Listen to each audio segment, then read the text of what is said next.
Absolutely. Good evening. Welcome to the Village of Pleasantville Board meeting. If you're watching live today, Monday, July 9, we encourage you to call in if you have comments or questions. Our call-in number is 769-1677. As usual, you can watch live on the government channel on Verizon or cable TV, within a few days, pick up an on-demand webcast of this and past meetings at pctv76.org. Our next regular meeting is 2 weeks from today, which is July 23, with a work session at 7 and a regular meeting at 8 p.m. So a couple of announcements to make. The first is we are in the final countdown to the 14th Annual Pleasantville Music Festival, which takes place this Saturday at Parkway Field. If you have not already gotten your ticket, you can buy tickets at the Rec Center down on Marble Avenue next to the field, or go to pleasantvillemusicfestival.com and it will click you right into the opportunity to buy tickets. If conditions mirror last year, which we hope they will, there are some long lines to buy tickets if you haven't gotten them in advance, so you have a significant incentive to do so. So pleasantvillemusicfestival.com, read all about it, find out about the lineups, the schedule, the whole 9 yards, as well as ways to get tickets. It's going to be another great day in the Village of Pleasantville. I'm convinced that this weekend's nice weather was the weather gods doing a dry run, literally dry run, for the weather we look forward to this weekend. Anybody else have other announcements to make? Is everybody here for the false fire alarm? Yeah, right. Bill that we're gonna Exactly. That'll be the first activity. We have 2 public hearings tonight, and we're going to do the one you're not here for first, because the other one may take a while. Is there a motion to open the public hearing on local law introductory number 3 of 2018 to amend section 51-2 and 51-4 of the Code of the Village of Pleasantville concerning false alarm charges to include fire alarms and billing for false alarms? So moved. Is there a second? Second. So Eric, you want to just describe the tenor of this? Sure. So we charge fees for people who have false burglar alarms, and the fire chief came to the village board and asked that a similar fee or charge be levied against people who violate it for fire alarms. And few and far between, they're mostly 2 or 3 commercial owners that have repeat alarms, and our volunteer firefighters have to get out of bed, go down to the firehouse, get out the trucks, and respond. And it's a big waste of resources and time. And so, to enable them to charge a fee would help deter these commercial homeowners from, the repeat alarms going off. So the town of Mount Pleasant already has this enacted, and it's been effective so far. So we want to do this here in the village. And should we adopt this, the proposed fees, first 2 false alarm responses in the year, no charge; third false alarm response, $50; fourth, $100; each false alarm after the fourth, $100; any false alarm on a non-licensed premise, that is a premise with a fire alarm that hasn't been licensed, $500. So is there any comment from the board or comment from the public about this weighty matter?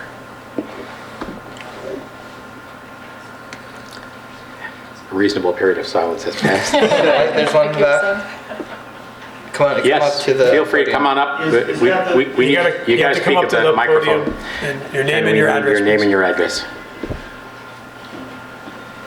David Oliver, 5 Great Oak Lane. Is that per violations per year, violations forever? How many? Per year. Correct. Right. You get a reset at January 1, I guess. Right? Yeah. Exactly, right. Okay. Any further comment on this subject? Is there a motion to close the public hearing? So moved. Second? Second. All in favor? Aye. There we have it. Second public hearing, the one that you are here for. Is there a motion to open the public hearing on local law introductory number 4 of 2018? So moved. Hold on. To create. Easy. Good evening. Thank you for your help. Motion to open a public hearing on local law introductory number 4 of 2018 to create Chapter 80 of the Code of the Village of Pleasantville concerning carry-out bags. So moved. All right. Is there a second? Second. All in favor? Aye. Welcome to the public hearing. So the draft law that was attached to this public hearing, I'll summarize. There are a number of different components to it, and perhaps some of you have read it, defining what's covered, what kind of bags are covered, what constitutes a carryout bag, what constitutes a reusable bag. But the core piece of it would establish a 10-cent fee for the use of a plastic or paper bag, and that fee would take place, would kick in 6 months after the enactment of the law. And then 6 months thereafter, the draft proposes a ban on plastic bags, but a continuation of the fee on paper bags. So lots of other elements involved in it, but that's the core piece. A fee on plastic and a fee on paper for the first 6 months. After 6 months, after 6 months, from a vote to approve, the law would take effect. For the following 6 months, there would be a 10-cent fee on plastic and a 10-cent fee on paper. 6 months later, that is a year from the enactment of the law, plastic bans as defined in the law would be banned in the village of Pleasantville, and the 10-cent fee would continue on paper. So the core piece of this, as represented by our recycling committee in many discussions that I think most of you have been a part of, is the goal of reducing waste, reducing litter, reducing the impacts of single-use bags in our community in an effort to encourage folks to use reusable bags and collectively to throw out less stuff. So with that, I invite anyone who is interested in speaking to come and speak, give us your name and address, and let us know what you think. Hi, Mark Markarian, 10 Hillside Avenue, Pleasantville, New York. As a libertarian Republican, I feel the need to point this out. There really is a purpose to government and a need for it, but a ban on disposable plastic shopping bags is not it. I'm glad we banned lead from gasoline and paint, stopped DDT from being produced, created the EPA, created emission standards to clean our air and water. But each of these decisions had scientific proof behind it and a direct link to illness or death of people and wildlife due to the use of lead, DDT, unregulated emissions from internal combustion engines, and industry in general. And all of the legislation that dealt with the lead, the DDT, and emissions came from the federal government, was voted on and for by both Democrat and Republican representatives. So why is this disposable plastic shopping bag ban coming to us from local governments? Simple, because there's no there. There's no vast amount of scientific evidence that disposable plastic shopping bags are detrimental to the health or life of people or wildlife. There's only the fact that if we don't dispose of them properly, they cause sanitation problems and lead to other problems. And I need to make sure you understand what I mean. I'm speaking specifically of disposable plastic shopping bags, not plastic in general, not all plastic bags, just disposable plastic shopping bags. For disposable plastic shopping bags make up less than 1 part per 1,000 of all the plastic manufactured in the United States. And if we import disposable plastic shopping bags, as I think we do, that means the ratio is even smaller. That means for every problem that you may find plastic causes, disposable plastic shopping bags make up less than 1/1,000th of the problem. But disposable shopping bags have become the defenseless piñata of the environmentalist movement. And I'm here to defend them, not because I like plastic, but because I love convenience.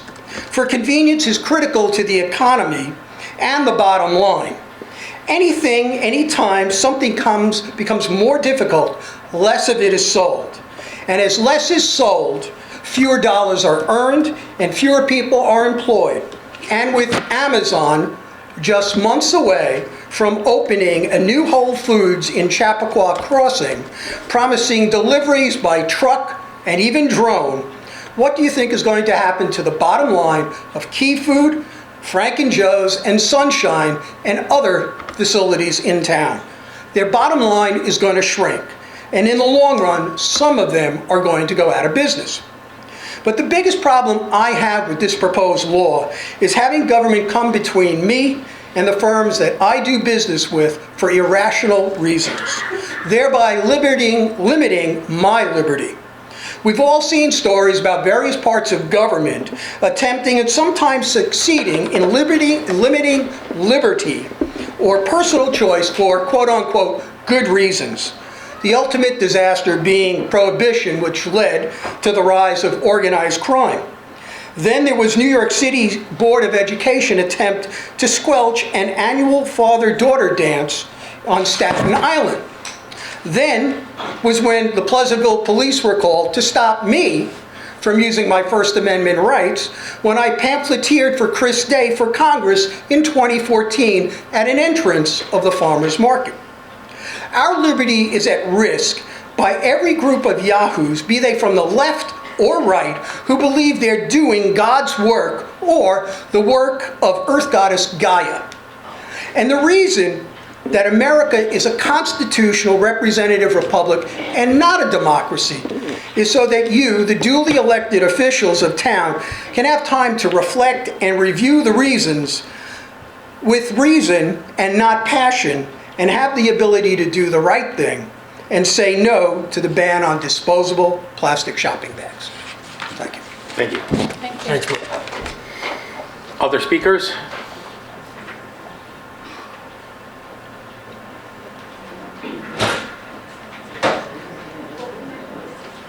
Dan Cummins, 84 Meadow Lane, Pleasantville.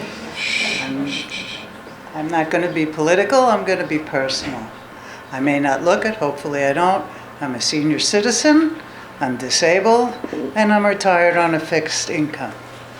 So, what does the plastic bag ban do? Number one, it gives an unwarranted profit to the vendors because they don't pay 10 cents a bag, but it'll cost me 10 cents a bag. Reusable bags, don't do it. Why? They're rather big. I can't carry and fill a reusable bag. I need small plastic bags. My limit is 2 bottles of soda that I can carry. So for me, having so many big reusable bags is of no value. Number 3, it's not going to eliminate plastic bags from my life or from the community, because I still need a place to put my garbage. And I'm old enough to remember when all we had were paper bags, and they leak, and it makes a mess. So it just means cleaning more garbage cans in my house, which I'm not going to do. I'm going to put plastic liners. So the whole thing confuses me as to why this is of value, because it won't eliminate plastic bags. It eliminates a particular type, penalizes me, and helps the vendors make a profit. I don't see it. I just don't. If it also actually, probably the garbage men will be pissed too, because the garbage pails that they lift now are going to have leaky bags and everything. So just to be clear, Yeah. garbage bags are not covered by this? No, I know, Now, but some folks use the shopping bags they might get at a store as a liner for a small trash can. well, that's what I do. Right. Right, so that's what I'm saying. You haven't eliminated plastic from my life, because if I can't get it at the store, then I have to go to the supermarket, and I have to pay more, but I'm still going to do it. So I've never understood this push to get rid of the plastic bags, and I never understand the fact that you're penalizing us for using it. You want to come up with a better solution somehow in the world, I'm all for it. I am for the environment. I pick up stuff on my street, that people throw or that fall off a truck. I'm as concerned as you are. But this I don't see as working. Thank you. Thank you. Thanks.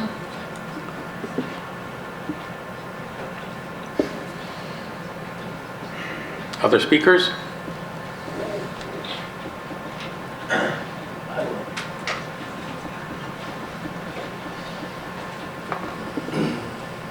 My name is John Grant. I live in Croton-on-Hudson, and we are in the progress of working on a bag initiative as well, a ban on bag initiative as well.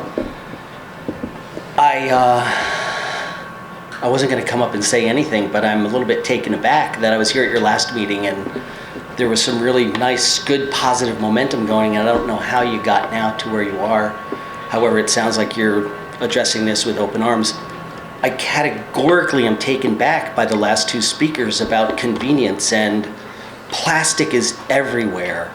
Plastic is inundating our society, and it's hard for me to sit here and listen to this rationale of we could get a plastic bag in so many other ways besides the single-use plastic bags. So I hope that this passes. I see the momentum shifting towards the environmental impact of what these single-use plastic bags are plaguing our systems. Thank you.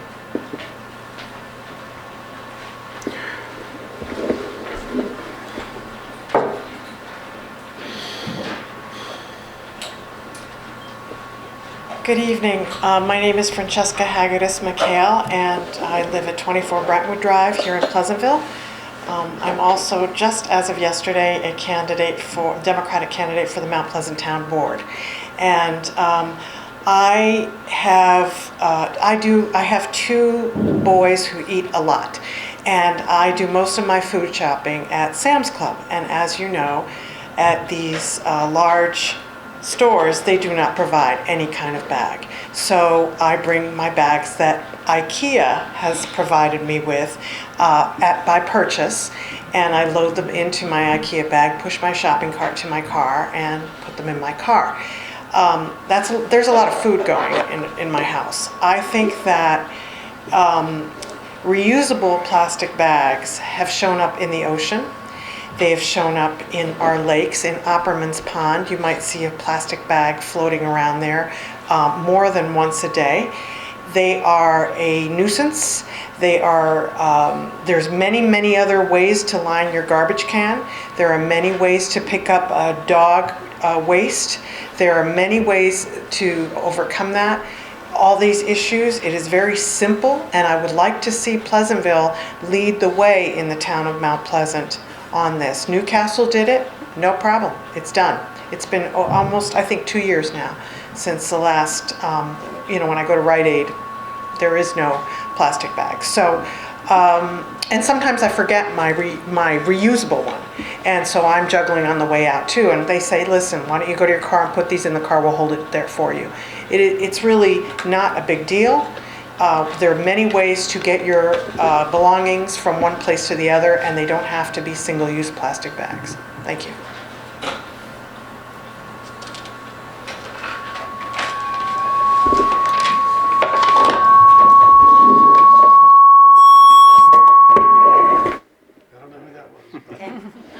Welcome, a dramatic entrance. Okay. Hi, my name is Lisa Moyer, and I'm also from Croton-on-Hudson, New York. I too am here watching this board and excited to see you making the right decision in a reusable bag initiative. Listening to the previous speakers, there was mention that there is no harm done to human beings or animals. We've done our own research. Really, most of you can just Google what's going on with plastics. First of all, 12 million barrels of oil are used to make plastic bags every year in the US. That's using a fossil fuel, an unsustainable resource, for something that lasts for 12 minutes in your life. A reusable bag a plastic bag, a single-use bag, lasts for about 12 minutes. So to use fossil fuels in that way, we all know at this point that's not what we need to be doing with our precious resources. As far as animals and wildlife, it is well known that 1 million seabirds die a year with plastics, with plastic ingestion. Yes, we cannot say it's only the single-use plastic bag, but all of us here know that it's time to start somewhere. You need to tackle this problem methodically, and this is the beginning. And many of us in this audience understand that this is the beginning. And it's time for people to change their behaviors. And once this goes through, and I expect it will, there will be a next initiative. Perhaps it will be styrofoam. Perhaps it will be idling cars. It's time for all of us to take responsibility for, as someone mentioned, convenience. It is not convenience to the 100,000 sea mammals that die a year due to the ingestion of plastics. We've all seen them, whether it be whales, turtles. It is happening. The science is there. You just need to open your computer, look at the front page of the New York Times. It is time for all of us to take responsibility. And as elected officials, it is time for you to listen to the science and listen to your constituents who have done a lot of work. There's a lot of man-hours on here with very smart people doing a lot of research in your benefit, for your benefit, for you to listen to them and pass this initiative for your children and your grandchildren, and then take the next initiative as well. Thank you.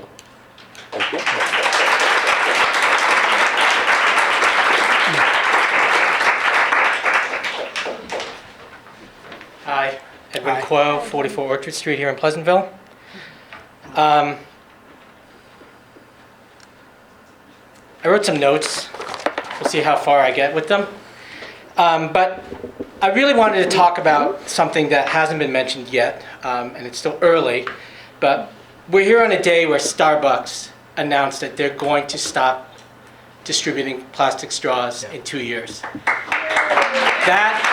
So this is really a momentous day where you look at an organization the size of Starbucks looking at what they're going to do and how it's going to impact the planet. Now, we couldn't have had this plastic straw conversation without all the conversations that led up to it, meaning a lot of the plastic bag, the single-use conversations. And each conversation leads to another. And we couldn't have gotten to this, and Starbucks wouldn't have gotten to this point if we, as a collective whole, had not been working hard to get this conversation moving. And it's really about conversations, because when you look at, and like the gentleman earlier had said, you look at the percentages, you look at what is being used as a plastic bag, you look at the percentages of plastic that's being used on straws. It's ultimately not a lot, right? It's a lot of plastic, it's a lot of petroleum, but when you look at the global use of plastic, it's not a lot. But what ends up happening is one conversation leads to another. And that's how change happens. It's happened throughout history that way. When we look at the changes that happened over time, and the gentleman that spoke earlier mentioned some of them. Lead in our gas, lead in our paint, DDT. Pesticides. We've found over time that these conversations have come up and we've made changes. People used to lose their arms and legs in machinery. Children used to work 24 hours a day until they dropped dead. We've changed that habit. We've changed that because we learn things over time. And we've learned now, through these conversations, that plastic is not good for us. Okay? We've also learned that paper products are not necessarily good for us either. But paper isn't trying to kill me at the end of its life cycle. Plastic is. And it comes down to, the conversation comes down to convenience. It comes down to what we understand, our behaviors, how we want to change. But it all starts with these conversations. And I'm proud that I've been working with a group of people for the last 4 to 5 years to continue this conversation. And we've worked with our community, we've worked with the stores to get to a point where we believe that this is something that toes the line between what is good and what is good for businesses. And we hope that this is something that we can pass. Thank you. Thank you, Edwin.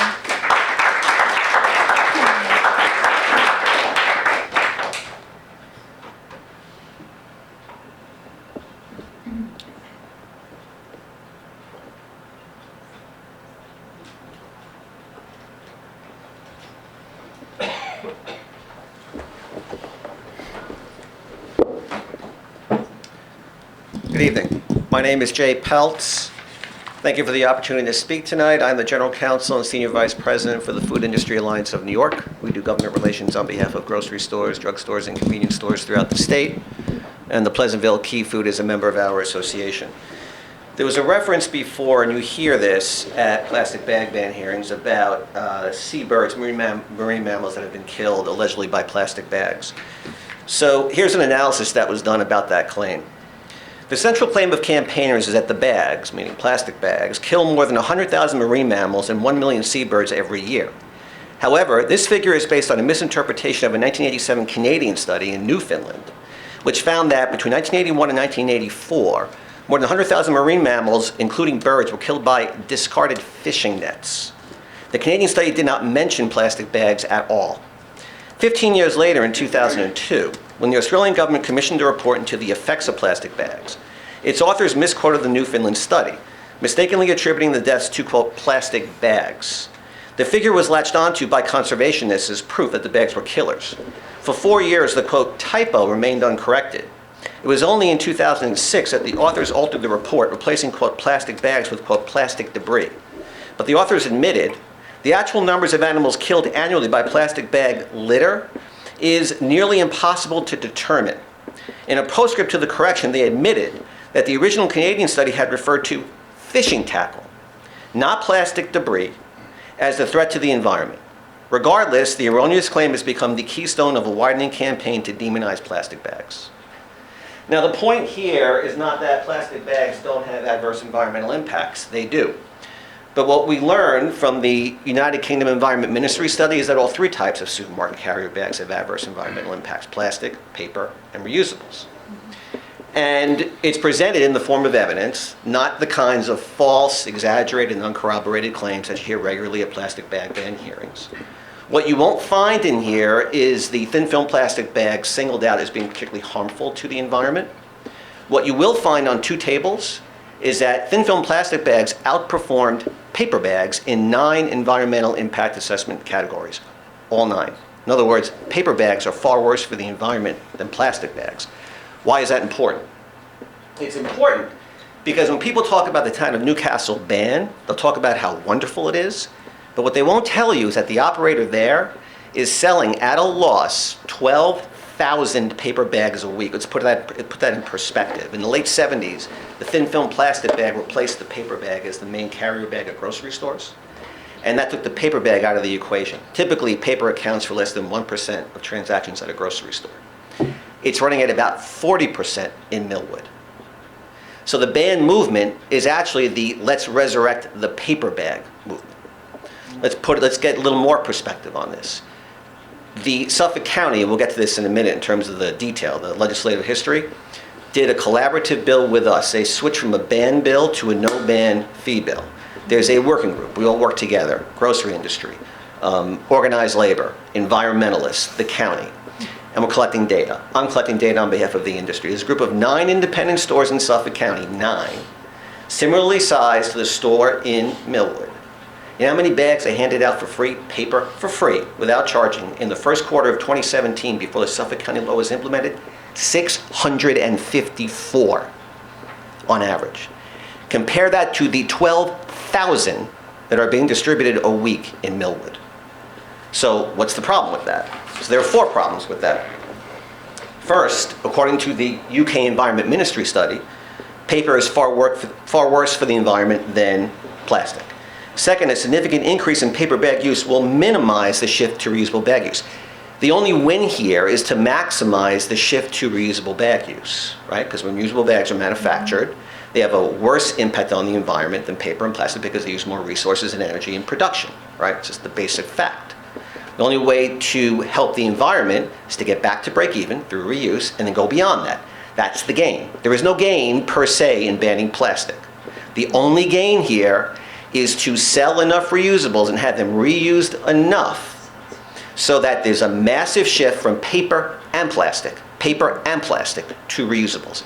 Doesn't happen with plastic bag bans. In fact, I know of no ban jurisdiction that touts publicly their reusable bag reuse rate because it's not high.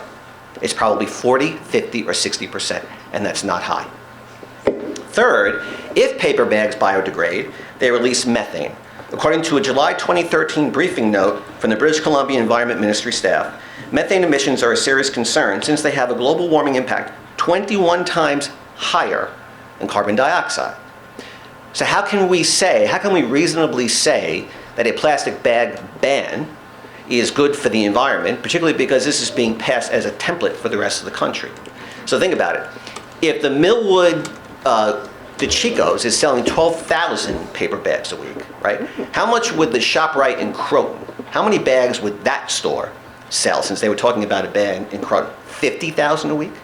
2.5 million a year after the thin film plastic bag took paper out of the equation.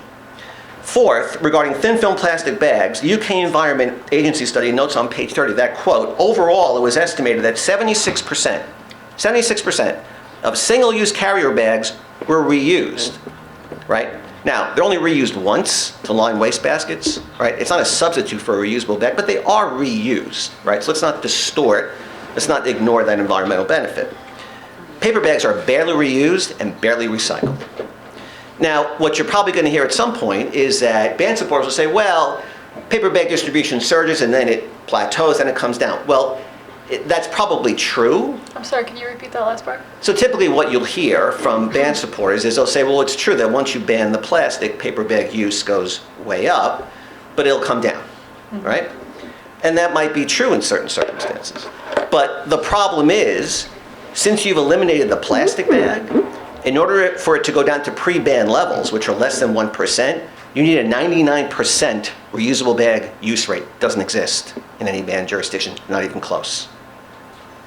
Are you Now- factoring, I'm sorry to interrupt, but are you factoring ban plus fee models into what you're saying, or are you just talking about bans? Doesn't matter. Because, Whether you charge for the paper or not, I'm talking about ban fee, ban no fee versus no ban fee, right? You ban plastic. Well- If you ban plastic, whether you charge for the paper or not, paper bag use surges, okay? And there is no jurisdiction in this country that provides data that shows that once the paper bag use goes from less than 1% to 40%, it goes back down to less than 1% because the reusable bag reuse rate went up to 99%, which is what the ban crowd is saying. It doesn't happen.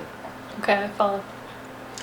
Jack, Now, yeah. But if I could just point out, or ask you, isn't it true though in that scenario, although paper goes up to 40%, let's say, let's assume your number is right, which I don't know if it is or it isn't, I'm not doubting you, but 40%, then it comes down to, let's say, 20%. It's not down to the 1%, but we've eliminated plastic bags. That's pretty significant. That's a pretty significant environmental benefit, is it not? Even though paper bag use in that same period of time has gone up. Right. So if you're talking about going from less than 1% to 20%, that's not. But no plastic bags. No, I got that. Okay. But paper is far worse for the environment than plastic, according to this. Well, that's And this largely cell- and this- debatable though, right? Because it's apples and What was that? oranges. Well, I mean, No. Hang on. Let me address that. This is not. No. This is a study This that is was his published opportunity. This is a study that was published in 2011. There are U.S. Supreme Court decisions. I need that the audience to be quiet, please. I want to hear this, and I want to be clear about this. There are U.S. Supreme Court decisions that are over 100 years old that are still binding law, okay? E equals MC squared was determined to be true in the 1930s, right? Never went stale. There are no other studies that I know of that, especially by environmental agencies, okay, that comprehensively address the environmental impacts of all three types of bags. There is no evidence whatsoever that a word of this study is stale. It doesn't make a difference. And cherry picking with the science that you look at and don't look at, that's not scientific. This is valid science. So according to this, if you look at the two tables, paper is far worse for the environment than plastic. Sorry, if you eliminate, how many times worse? it depends on the category. Okay, There's 9 different So we categories. have that study. He You gave have it the to us study. back in January. It's not even close. If you look at the numbers, it's not close in all 9 But cases. it Not adds close. in a whole It's bunch of factor other 2 or stuff, 3. right? I mean, there's the methane emissions, there's the production, there's more than just the residual environmental effects after use, correct? You don't need to quote it, I'm just wanted. Well, I can tell you what the categories are if you want me to tell you. Okay, good, sure.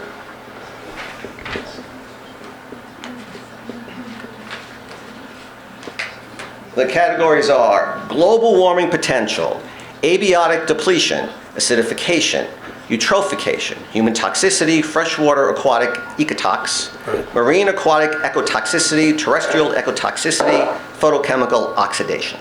Now, those words don't mean a whole lot to me. They don't mean a whole lot to most people. But, you know, if you look at who did the study, right? I mean, these are people that self-describe as the leading public body protecting and improving the environment in England and Wales. So it's Can you just read the Yeah, who's the author? progenitor of this whole it's the thing? United Kingdom Environment Agency. The United Kingdom what? Environmental Agency, the United Kingdom Environmental Agency. Because there is none. Well, Jay, you can appreciate we're asking you questions because you're like the primary opponent of this law. I mean, we've got a couple of other people, and I don't discount their comments, but you've got a lot of information and a lot of knowledge. So that's why we're asking you questions. Sure. Here's a question: how would you feel if we said a dime a bag for 6 months, and then ban paper, ban plastic in 6 months? Then we're eliminating paper too. Right. How would you feel about that? Have you considered how you would feel, how your organization would feel? On behalf of your organization, how would you feel about that? So what was the idea? Ban paper and plastic from supermarkets. So all if you those ban stores. paper and plastic, he's going to go out of business. Okay? And I'll tell you why. His competitors provide both, number one. Sorry, who's he? It's Keith. Frederick Grove. Key food. Number two, people talk about, BJ's and the warehouse clubs. Let's be clear about this. The vast majority of products sold at a BJ's can't fit in a thin film plastic bag. A. B, their prices are the cheapest in the market by far. So they're not footing the bill to provide you with free bags.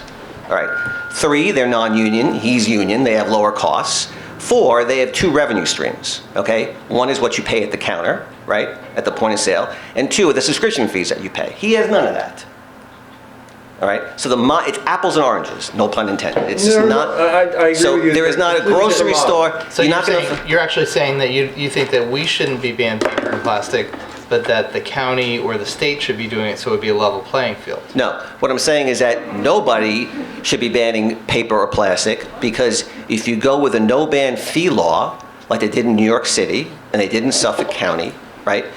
You're going to, everybody wins. Sorry, but I'm sorry, you haven't answered my question. Why, if there's a level playing field between all the competitors within a market, and there is no alternative to bringing your own bag, right? Then so, why right. I understand some people go to BJ's for cost reasons, but how would that affect ShopRite versus? We want a level playing field reflecting the best possible policy, not the worst possible policy. So the best possible policy is no ban fee. So in New York City, and why is it a bad policy not to use either? You just explained fairly convincingly that both are bad, right? Oh wait, you're asking me whether or not the best policy is to ban plastic and paper throughout the state? Yeah. So no, that's fine. Yeah. So if you can get a state law through where statewide paper and plastic is banned, fine. So how does state? So now in your experience, It's likely to be a long night. Can we cut that out? And but let me be clear. That's not going to happen because it's not practical. And the reason that it's not practical is that customers of supermarkets don't want it. They want disposable bag options, in part because they use the thin film plastic bag option. So that's why it's impractical. well, no, that's not in itself. I mean, I teach marketing, so I understand these arguments. But people don't want anything until they're forced to adopt another set of options. Well, that's not necessarily true. Some people, there's splits. Some people, on any given issue, No, some I'm people... just saying, like, it's clear that the costs that are being charged consumers do not reflect the long-term environmental costs of what we're doing now. You would agree with that, based on that study? I'm not talking about plastic versus paper. I'm just saying, using plastic or paper bags, we're not adequately capturing the long-term environmental cost of those two options together in what people are paying at the supermarket. Right, so if that's the view, then no ban fee solves the problem. No, I'm not, and I'm not saying that I'm not trying to optimize the solution. I'm just saying that the quickest solution would actually be just to get rid of them and have no other option. Well, no, it's not the as quick, people it's aren't not, going to no, it's shop not or the, eat. it's not the quickest. I'm sorry. Go ahead. You got to come to the mic, Richard. We need to have Sorry. you on the record.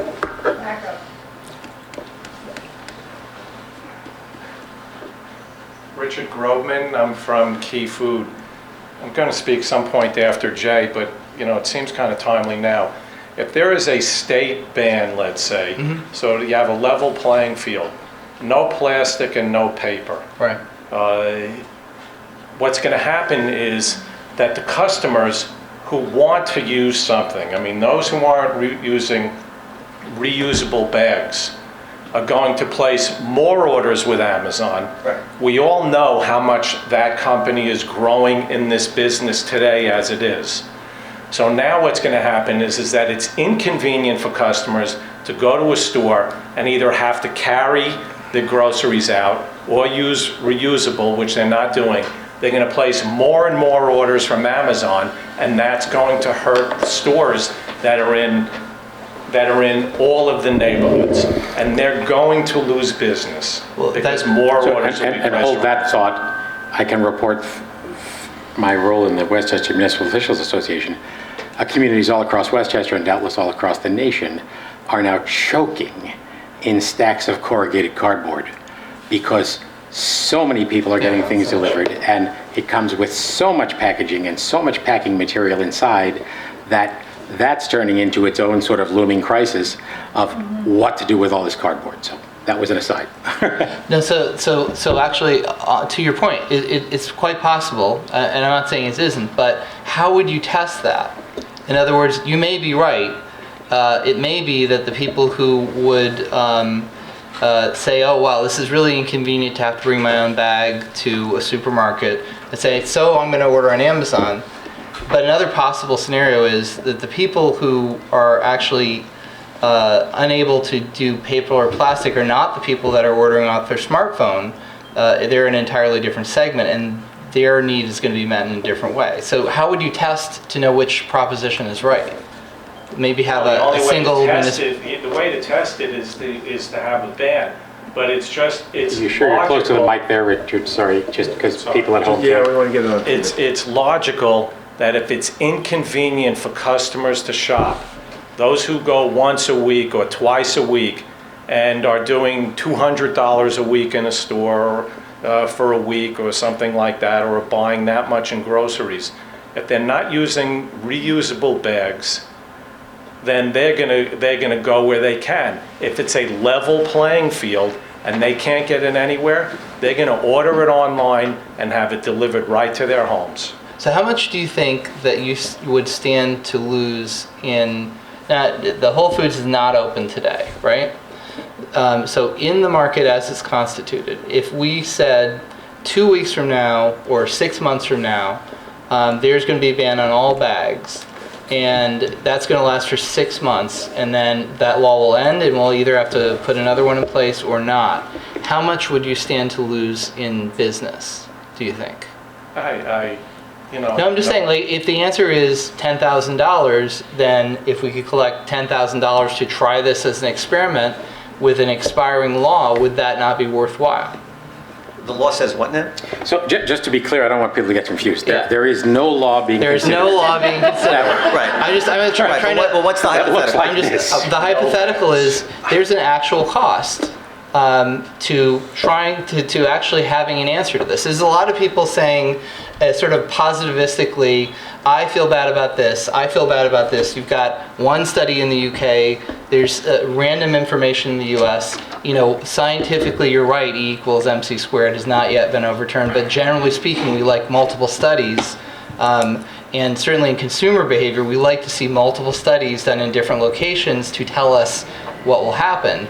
I would love to actually see what would happen if we took all of this out, but I don't want Key Food to go out of business. So I'd like to know what it would cost to make sure that they don't go out of business, because maybe that is you're actually... saying no plastic or paper for 6 months. Yeah, Right. I'm saying, like, So, what's... Right, What's but I would But- love to so see can I- the can I study suggest, also, David, so if this you is- find a municipality not near here that wants to do it, let us know the result. I mean, you can't, you know, there's no, I mean, it's an interesting hypothetical, it's worth Yeah. debating, but We it's got a lot of academic folks here because you can't- tonight, so I think we got to Sorry, I'll let go. We So got to hew continue on. to what's in play here. Right, so. and then the other thing about, you know, talking about banning plastic and paper is that you have to include the restaurants, since those are channels that distribute billions of paper and thin film plastic bags a year. And for some reason, restaurants were carved out of this bill. So if you want to level the playing field, you have to cover all of it, which is why it's not really going to happen anytime soon. But just continuing on, I won't be too much longer.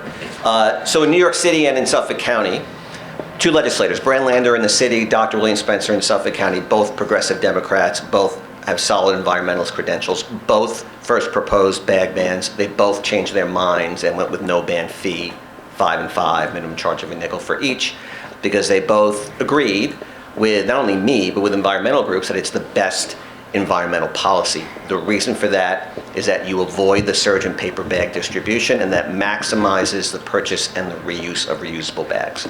So in Suffolk County, first quarter of 2018, preliminary data, first quarter the law was implemented, plastic and paper bag distribution down over 80%. Reusable bag sales have surged. They're up tenfold at one of our members. One of our members in Suffolk sold 93,000 reusable bags at a deep discount. Buy one, get two free, buy one, get one free, different weeks in the month. 93,000 reusable bags in January of 2018 alone. Long Beach, similar results. One retailer isn't offering paper bags at all. Plastic bag distribution went down 75%. The primary problem, the main adverse effect, the main adverse environmental impact of thin film plastic bags is litter. So when you're reducing distribution by 75-80%, that problem goes away. The other issue is we are recycling, our downstate members alone are recycling over 8,000 tons of commingled plastic a year. Thin film plastic, bags, wrap, all that sort of thing. Because they're required to under a state law. Once you ban plastic bags, grocers are no longer required to recycle. So you run the risk of taking that recycling out of the system. So that's Richard, just for folks who may not know, the Suffolk model, which took effect January 1, Yep. is a 5-cent fee on a plastic bag, a 5-cent fee on a paper bag, Yep. with a committee group that you described kind of overseeing the results of this. Yep. And a legislated commitment to review this at the end of 3 years? 3 years, yep.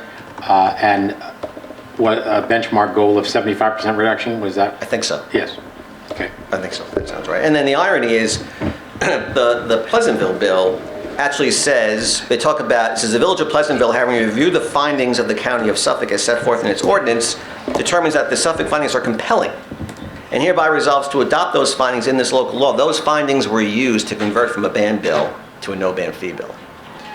And here in Westchester, No, those were their findings. They decided to go with a no ban fee bill, but that doesn't mean that those findings wouldn't have supported a ban fee if they thought that was the better approach. but they didn't. But they didn't. So they made But a the choice. legislative history- And we have to make that choice. Right, no, understood, But but you just the said something I don't findings- think is right. I don't agree No, with your conclusion that they use those to support a no ban fee bill rather than a fee ban bill. No, that is correct. I was involved in the process every step of the way. They started with a ban fee bill, converted it to no ban fee. Because they thought that was the right way to go. Because they thought it was the better environmental policy, and the specific findings in that law, specifically referred to in this bill, were the reason for that.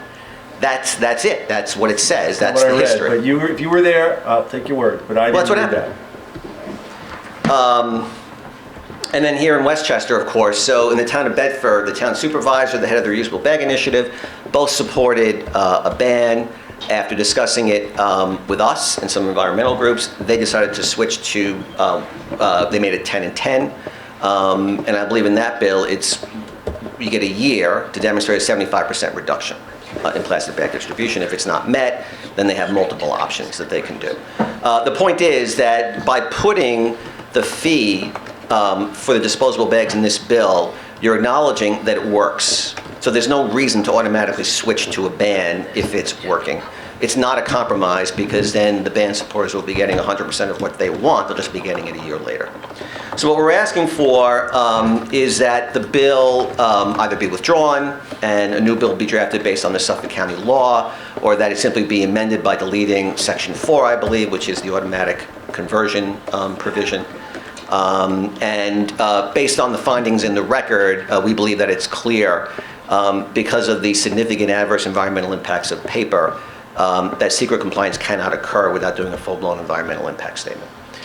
We also ask that if you close the public hearing tonight, that you keep the public hearing record open for a couple of weeks so we can submit more information I if have necessary. one more question for you.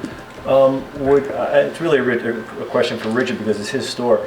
Would you consider, if we do adopt this law, keeping a tally of the number of plastic bags, number of paper bags over the first 6 months when there's no fee and no ban, then a tally of the number of paper bags that are given out over the next 6 months, because then there will be the paper and plastic with the 10 cents, and then after the ban goes into effect, give us some information on the number of paper bags, because I would be open-minded to, if it really seemed like there was a huge increase in paper, revisiting the issue if it seems like the environmental benefits that we're hoping to achieve if we adopt this are not working out. So I have a question. This is in the context of what? Of enacting this bill as currently written? Yeah, if we did. I'm asking if we did, would you help us by giving us information on the number of bags during those 3 different segments of time, and if we needed to revisit because it's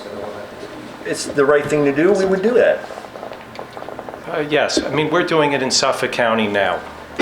So we're giving statistics to Jay, who's passing on in his meetings that he has monthly or whatever it is. But not that, it's percentages, it's not what that.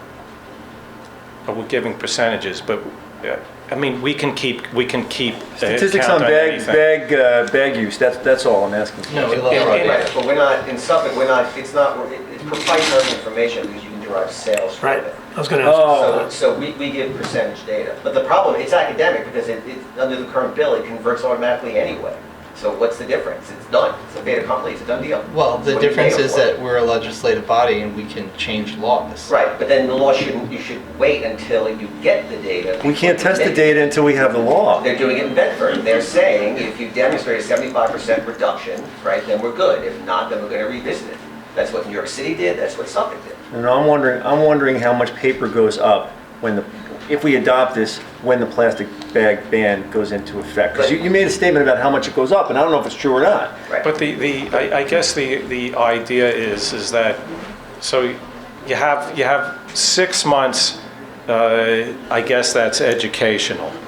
Where there's no fee. That's how I see it too. And I remember specifically at the last meeting, we talked about how environmentally conscious the residents of Pleasantville are.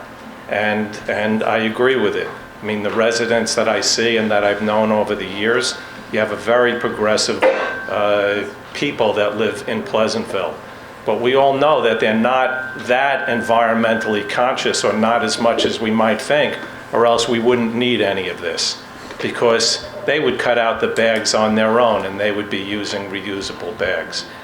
So now we have 6 months of education, and then we have 6 months of a fee after the education, and the fee is to reduce the usage further, and then after that year period, then you're banning it. So the education is not really intended to work, or not intended to get the results that you expect, and the fee is not going to get the results that you expect because you have an automatic ban coming in instead of not having it be an automatic ban and evaluating the results as they come in.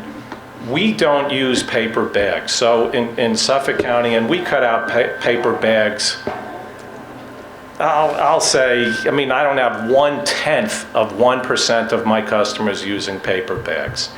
And in Suffolk County, from the beginning of the year, less than 20% of the people are using plastic bags.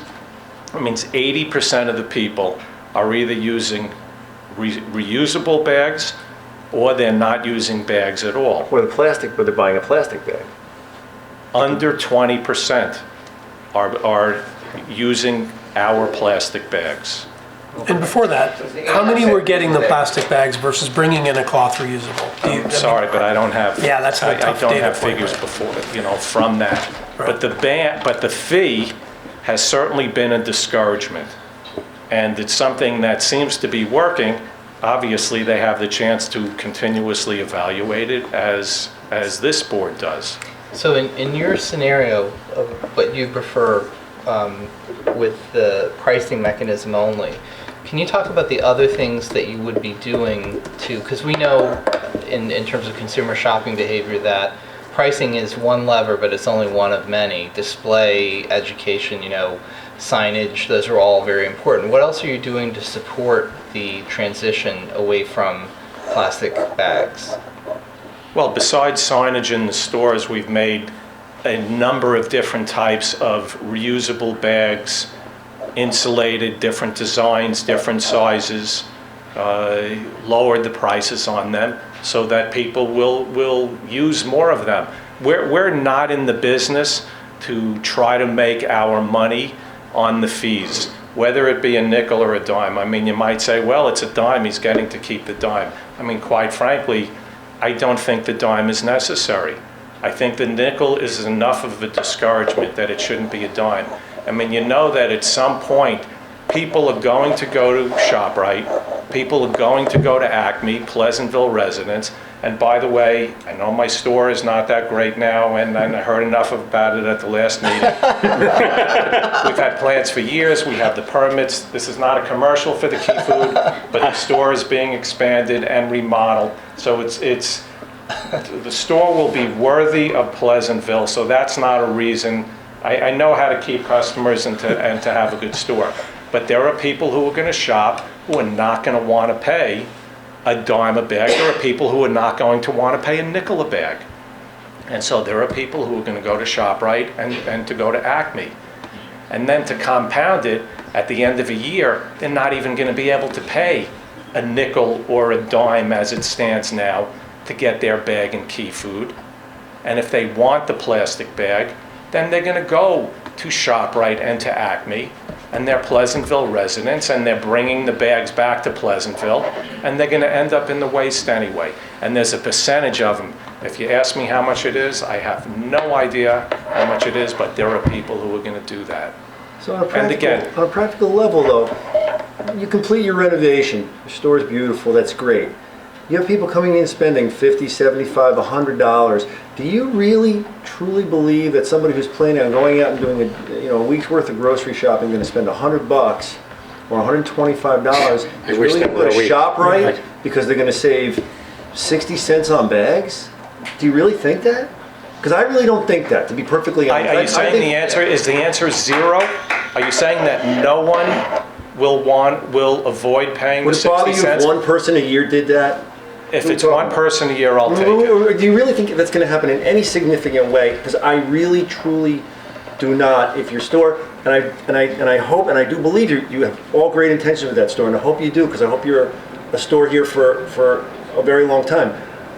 But if your store were the way you describe it's going to be, I do not believe anybody of any significant number are going to go to a different store because they're going to save some nickels on bags. But there will be some.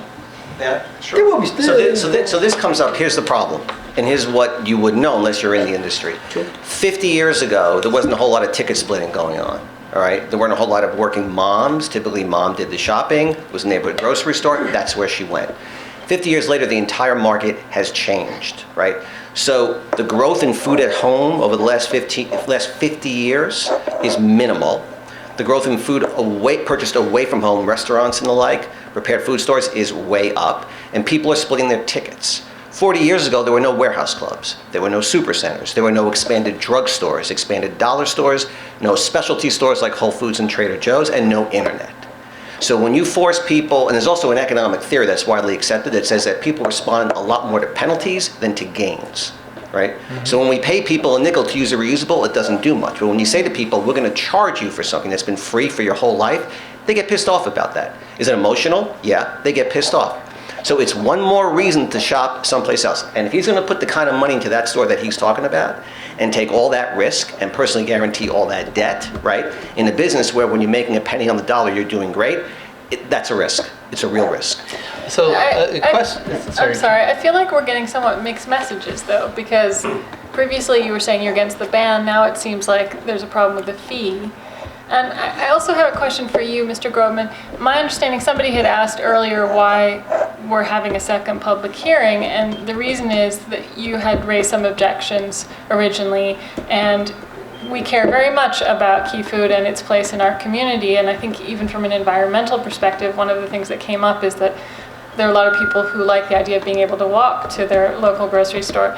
And so Pleasantville Recycles met with you and discussed alternatives. And my impression was that it was your suggestion that to have this staggered approach of not doing the ban right away, but sort of phasing it in. No. What caused you to sort of change your mind as far as I didn't change my mind. Our suggestion at the last meeting, and continues to be, the Suffolk law is exactly what we would like to see here. We're not anti-fee. I said I'd prefer it's a nickel instead of a dime, but I'm fine with a nickel. A no ban with a fee is working in Suffolk, and I did not have a change of mind. And I don't think that Jay is certainly representing a change of mind, but I never suggested having a ban. Okay. Never. So I understand Jay's environmental arguments. From an economic point of view, why is the Suffolk County model preferable to you than the ban? Because it gives the customers, first it's Suffolk County as a whole, as opposed to just Pleasantville. Again, if this were Westchester as a whole, then I'd be arguing and saying there shouldn't be a ban, because customers aren't going to like that, and you're going to find more of them doing an Amazon type of shopping. Because this is Pleasantville and they can drive the same distance and go to other stores, it affects me a little more. But again, I'm fine with the fee, but not a ban. I don't understand why your acknowledged forward-thinking environmental residents need to be told you can't use plastic bags in a year. You are an educated person, you know what it does to the environment, but we don't trust you.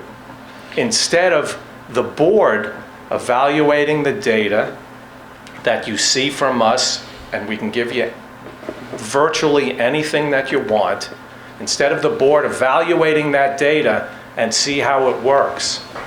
And then you can have meetings, and those residents can see what has happened before and after, instead of them being told you can't use plastic bags anymore. You're forward thinking, but we don't trust you. And if I could also amplify the answer. So here's the economic problem. So the Millwood operator is, they ban the plastic, switch to a heavier paper bag with handles, cost him 12 cents a bag. The minimum fee is a dime. He's not raising it above a dime because there's just too much competition out there, right? He doesn't want to take the chance. So he's losing 2 cents a bag on 12,000 bags a week, right? So the spread between the thin film plastic and the paper is very high. I didn't mean to confuse you. People aren't going to like the fact that they have to pay for something that's been free their whole life, right? Nobody would. That's a rational response. But if you're going to do something, it's the best environmental policy. It's what works. So wait, the negative repercussion for him is like $3,000 a year? 2 cents a bag on 12,000 bags a week times 52 weeks? No, it's not 2 cents a bag. It's the spread between the cost of the paper bag it's 12 and the cost. cents, and 10 cents he's recovering, right? But the model, well, there's a 2 cent loss on the paper bag. Right. Okay, right. And then before that, right, there was a plastic bag that cost somewhere between 2 cents and a nickel. Right. Well, so then it would be less. And he was getting nothing before. Well, no, but I'm saying he was getting nothing for the plastic bag. He was paying 5 cents for it. Now he's not paying zero. He's paying zero for that. So it's a 2 cent. So it's like a 7 cent difference. So it's a 2 cent loss at a dime. Right. But then there's the additional 5 cents that he would have been paying if he was providing a plastic bag previously. If it cost him 5 cents. Okay, so that is 7 cents times 12,000 bags a week. Or so, so That's the you're talking about the Millwood operation. Yeah, that's what I'm talking about, the Millwood operation. Yep. So we're talking about a couple $1,000s a year, right? Yep. No. Well, no, it's, If it's 12,000, a dime would be 1,200. Correct. So that's. So it's So the 2 cents. It's $840. 50 weeks, it's 45,000. it's 40 grand, No, correct. it's 2 cents, right? No, I'm using your 7-cent figure. Okay, so it was, If you're he's getting, losing 2 cents, let's say it's $250. he's getting 10 cents. It can't be more than 2 cents, right? Right, so if he's losing 2 cents. 2 cents. It's $240, 2 cents times 12,000 bags, it's $240 times 50 10 grand a year. weeks, it's $10,000, $12,000. Yeah, so Okay. when you're making a penny on No, I'm the just saying, dollar, like, that matters. in terms, I agree with you that we don't want you to lose an extra $10,000 a year. What I'm saying is that if we can quantify the risks of trying to figure out what will actually produce the behavior that we want, then it gives us a better idea of, you know, what we're actually talking about. Do you have any sense of what, I mean, my sense is you're looking for zero, but are you looking for zero plastic usage? Or are you looking for 10% usage? I mean, do you have? No, what I was going to actually ask you is if you look at the you know, what the target would be for something like this, if it's moved to 20% overall non-reusable bag usage or something like that, from 100% or from 95%, whatever it is today, to 20%. And we had this law that we voted on, say it was voted in, and you obviously do not want phase 3 to go in. But we said to you, if you can get to that target before we get to phase 2, you don't even have to have the 10 cent go in. What's the fee? But just, sorry. No, I understand. Suffolk County as a whole, let's just assume that Suffolk County and the residents of Suffolk County as a whole are not as environmentally conscious as the residents of Pleasantville. Suffolk County, in my stores at least, I have 2 stores, has gotten to 20%, 80% non-plastic bag users. If that is, let's say, I'm sorry to use such a broad paintbrush, but for an uneducated consumer, as Cy Sims used to say, and now you have an educated consumer here in Pleasantville, the odds are that it's going to be considerably less than 20% that are using the bag. Well, I agree with you, but I agree, I believe in Paco Underhill. And Paco Underhill looked at why people do stuff, and it's not about what their environmental beliefs are. It's about what they see in front of them at every moment. And so part of this, a large part of the success of this is going to be the fact that these initiatives force retailers to rethink the communication that people are receiving as they move through the shopping environment, and to actually make a different decision when they get to the back. Now, pricing is one way you can do that, but I think all the other levers that you have to pull are actually stronger, and I would, for one, support if you were willing to actually pull them and demonstrate that you can get down to those targets, that, you know, a lot of the rest of this might not end up being necessary. But it hasn't happened, you know, in the last 20 years. There are pockets, you know, places in America where you can go where people are not using as many bags, and it has more to do with the retail environment, I Well, think. they're doing it in Suffolk County. I mean, I don't know what the target is, but I'm certainly confident.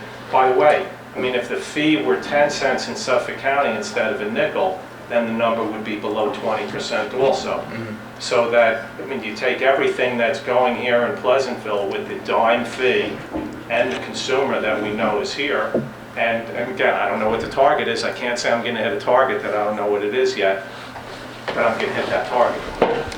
I know you're very concerned about losing business as a result of if we pass this law, but have you considered the potential for actually gaining business if you embrace this law and Please, come on, guys. and that you'll actually gain business? And some folks that would have gone to ShopRite might come to you because you're saying, hey, look what we're doing. And not because the village asked us to or told us to, but because we wanted to. If you did that, have you considered that economic scenario? That's what really my question. I mean, what makes you I'm think not you're sure going what to lose business? embracing the law is. but doesn't- Again, I'm not against the law. The fee is fine. Since we're all just dealing in hypotheticals, at the moment, there will be more people that leave because they can't use plastic, then come to my store because I'm embracing that, look what we're doing, even though I'm following the law, you can't use plastic. I mean, they don't have to use plastic. If they're so in love with the environment, they can still go to ShopRite and Acme and anywhere else and not use plastic. It'll be the same feeling as coming to my store. I'm doing it because I'm following a law. ShopRite is still using plastic. If those people don't want to use plastic, they feel good about it. I drive an electric car. I feel really good about it because I feel like I'm doing something. Those people who feel good about it aren't necessarily going to come running to me because I'm following a law. I think you're right that there's a segment of our community that will not use plastic because they don't want to, and they think it's the wrong thing to do, so they won't do it. There's another segment of our community that just can't. They don't have the self-discipline. Not that they're not good-hearted and environmentally concerned, but they just don't have the self-discipline to say, hey, I'm going to bring my own bags. There's a bag there. It's convenient. If it's not there, they would bring their own bags. That's what. But they want to use. But here's where we differ a little bit. What's the easiest thing to do? Here's where we differ a little bit. That segment of the community that wants to use bags, and it's not there, meaning in Key Food, will go where it is there. And they'll go to ShopRite or they'll go to Acme. There are people who want to use it, who will go. I have a quick follow-up question to Joe. Jay, in your industry alliance, right, do you sense purveyors are moving toward this on their own? One of the earlier speakers mentioned Starbucks today, on its own, without the pressure of a law, taking a step in a similar direction. Are supermarkets, are the folks that you represent beginning to think of getting here on their own without a law? You mean eliminating plastic? Or, taking these kinds of environmental steps? Sort of following on what Joe was saying, because there's a marketing element there. Well, sure, but I mean, nobody's reporting in banned jurisdictions. No grocer is reporting that their business is going up because plastic was banned. No, I guess what I mean is the Starbucks example is they're voluntarily going to phase out plastic straws, right, on their own. No government is making them do that. But they're doing it because they know jurisdictions across the country are proposing laws. I mean, this is the classic tactic. They see it's coming down the pike, so they know that there's PR benefit in it. Hold on. I need to hear it. They know that there's PR benefit, so they're just running that train. It's not. This is not. Dave, stop for a moment. I just want to say one thing. I'm not trying to be draconian when I ask people not to talk or chatter or applaud or whatever. I say that because we're trying to create an environment where folks can say what they think. And when someone's up here to say something and finds themselves confronted with applause to an opposite opinion, that squelches everybody's capacity to be heard. So this deserves to be a big tent, a fair tent. I know you're all here with plenty of passion. I love that aspect of Pleasantville and of you guys, but we have an obligation to be respectful of everybody here, and that's why I ask that, and that's why I ask that you not erupt in chatter or applause. Thank you. Good. So, from our perspective, of course, if a company gets somewhere voluntarily, it's a different ballgame, right? As opposed to being dictated by us. So, because maybe they're seeing the tea leaves, they're sensing a lot of momentum, they're getting there on their own. I'm just curious if within the FIA, right, within your organization, this is starting to be done on its own. You're talking about banning plastic? No, not banning, but deciding to move away from it on their own. By doing what? I need to know what this specific. Right. Okay. So let me be more specific. Encouraging reusable bags, selling them on their own. They've been doing that for years. Okay. So you're not sensing any uptick within your membership to accentuate one over the other? No. There's been a definite effort over at least the last 10 years to push reusable bags. Reusable bag sales are up. Right. The big unknown here is the extent to which reusable bags are actually reused enough to benefit the environment. I've been studying this issue for 6 years. I don't even think there's a study that's been done on it. So that's the big question. But by charging for both, you maximize, through the penalty, you maximize the incentive to buy reusable and keep on using it to avoid avoid it in the back of your car. Right, okay. Thank you. Just to address that. Probably, I'm going to guess about 7 or 8 years ago, and since time really flies, for all I know, it's 15 years ago, we went to a more expensive but stronger plastic bag So the single bag cost more, but our double bagging disappeared almost completely. So that our bag usage, our total plastic bag usage, forget Suffolk County having nothing to do with that. Our total bag usage is considerably down because we went to a more expensive, stronger, less apt to tear bag. So it cost us more But you for the use bag, less. but we're using less. Do people reuse them? Do they bring them back? Well, we have the recycling. Are some people, you mean in a Suffolk County? Yeah, I mean, some people are bringing them in. But again, we don't have to double. Right, And which is customers are less apt to ask for the double because it's not necessary. Thank So you. I guess that's an answer to your question. Yes, thanks. All right, so I think there's some other speakers, maybe you guys can come back. Thanks for your time. Jay, were you Yeah. done? Did we get through everything you wanted? Okay. Okay, thanks. I just wanted to make sure you got through your prepared remarks. You want to ask me some more questions? Okay. Thank you. Hi, I'm Chiara Bedavino. I'm 99 Bedford Road, Pleasantville. And I just wanted to say a couple things just because I'm part of Girl Scout Troop 3011. And we've been trying to do plastic bag initiative for at least 6 months now. Hold on, my notes aren't coming up. But the gentleman before said that methane gases are being released by the paper bags. And I just wanted to also say that plastic bags release BPAs, which are cancer-causing, and they change human hormones and methane gases created by humans as well. So I don't see how that's a negative because humans ourselves create the methane gas. Also, Key Food is a convenience, and it's right down the street. You can walk to it. So I don't think that people would be going other places due to convenience because Key Food is the convenience. I also believe that people will not be buying on Amazon as well because no one buys food on Amazon. Another thing is this is starting a conversation only for other towns as well because Chappaqua listed it. If we didn't do it, then maybe the whole town of Mount Pleasant will do it, then maybe Newcastle will do it, and then the whole town of Westchester, county of Westchester. Another point that I had was that I'm 18 and I still have my whole life ahead of me and I just see plastic growing, and if we can start reducing it, that would help me in my long run because who knows what it's actually doing to my health right now because the statistics aren't out there. All right, thank you. Thank you. Thank you. Hello, my name is Ryan Lamberg. I'm at 231 Washington Avenue. I guess I'd start with a few things. One is my background here with Pleasantville Recycles. So I've been working with the Pleasantville Recycles group for about a year.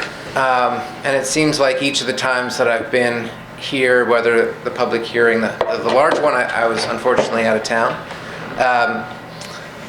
But has been kind of on an occasion of some other massive environmental disaster, whether it was tornadoes, hurricanes up and down the East Coast, or this last week with the largest heat wave that the world has experienced. So I understand, and this is speaking personally, that the paper versus plastic, it seems like kind of somewhat of a trite conversation. And obviously it's more of a canary in a coal mine. It's a larger conversation, and I think that the evidence, number one, has been coming more and more and more. What it seemed like for the last hour was a lot of what I remember growing up with kind of tobacco pushing back against laws and having no warning signs and then warning signs and then changing the age and eventually letting up some of the reaches of tobacco for the benefit of, they saw other markets in other parts of the world. And some of the same issues are with plastic. I mean, since 1950, we weren't really using plastic, and now we have an unprecedented amount of plastic. I mean, the numbers are staggering, and I know that you've seen some more recent data, whether it's New York State, the UN, which I think has compiled information for more than 60 different countries that have put these bans forward. So before kind of launching into a couple other thoughts that I had here, I did want to reflect a little bit on the last 40 minutes or so of conversation from opponents to the concept of the ban. And number one is to tackle the whole point about cost. You know, we're talking about the cost impacts on one store, right? But we have literally costs to us as human beings. We're not factoring in the cost to the literally millions of animals. You know, we have 9 million, I think it's 9 million tons of plastic waste that ends up in the oceans. And I know that it's not from Americans. I know it's generally not from New York. It's really from developing countries. So if we're talking about waste going into the oceans, you know, we have huge amount of waste, more than any other footprint in any other country, but it's not necessarily ending up in the ocean. So it gets complicated quickly. My point here is that to talk about costs and to drill down about 2 cents or 5 cents or whatever those costs might be, we have all kinds of other costs that we are carrying, that every resident in this in the state, really in the world, is carrying the costs of more plastic and of more use. And I think this is kind of a bigger question about this throwaway culture. And we're trying to make some stand, and I appreciate that it feels like it's on the shoulder of one business, but it's not. I think there are so many people that feel like we can do more to reduce the amount of usage that we have. And we want to start with as much plastic as we can. It seems like the most obvious place. In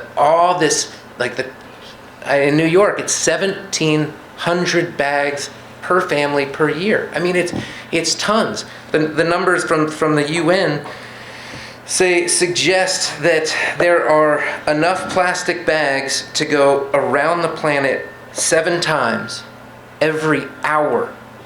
How much we're using in terms of plastic bags, in the trillions. That's in plastic. And I understand there's no perfect answer. You can't hold up all plastic is the same, all paper is the same. The way paper is disposed or the way plastic is disposed, it's all going to be variations of an answer. And it's a very difficult choice left up to a board to do that. I think that what I have found in this process, and I knew nothing about the paper versus plastic issue. This was not my thing up until 6 months ago when I forced myself to learn a ton about the subject, is that it is an onslaught of new information that's coming, and we're really facing a whole new world in terms of trillions of pounds of plastic and of packaging going into our collective, whether it's the cardboard or anything else. I mean, the statistics say 1 million plastic one-use bottles every hour. 1 million of those we're using worldwide every hour. So I understand this is a choice between what to do with the paper and plastic, and we can't make it necessarily bigger than that. But I do want to suggest, after such a long conversation about cost, that the cost is really for the planet and for all of us. And it goes much bigger. I think we're in an unprecedented time with how much plastic we've entered into the atmosphere, into our planet, and we have an unprecedented answer that we have to come up with. And it's dramatic. We have to make a dramatic stand against that.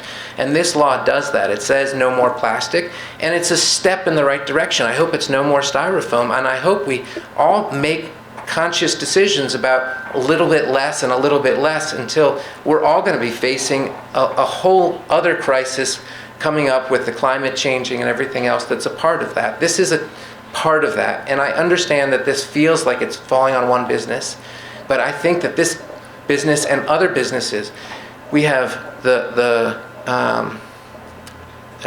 Chamber of Commerce has a very supportive letter that we've passed on to you that represents more than 50% of the 300 businesses in Pleasantville, and they strongly support this. The Rotary Club strongly supports this. The Farmers Market strongly supports this.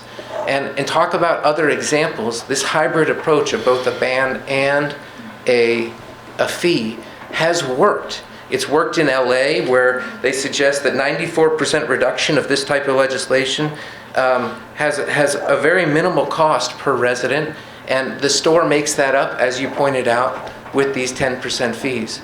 So yeah, there are different ways of doing it. The New York State evaluated 7 different options, and the hybrid was one of those options. And there's pros and cons with all of those. And I understand there's no perfect answer. We looked at this and felt that what was happening in Newcastle and what they opted for with this hybrid approach was, in a way, of extending the same net playing field. Certainly DeChico's is doing very well. Amazon, who bought Whole Foods, they haven't been using plastic since, I think, 2008. So there's no use, there's no suggestion that this alone is a make or break for any particular store. And I do hope we can add more restaurants. You know, we're trying to get the lowest common denominator, and I hope that as this moves forward, that we step it up over time to include other restaurants and others so that it's more of an even playing field here in Pleasantville.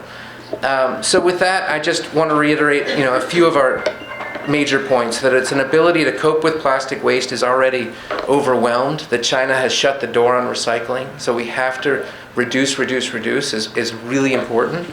The economic damage, as I pointed out, is billions, and even the recycling centers here in New York say that between $300,000, this comes right from New York State, $300,000 to $1 million per recycling center to fix issues related to single-use plastic bags because of breakdown. So the cost is not the store.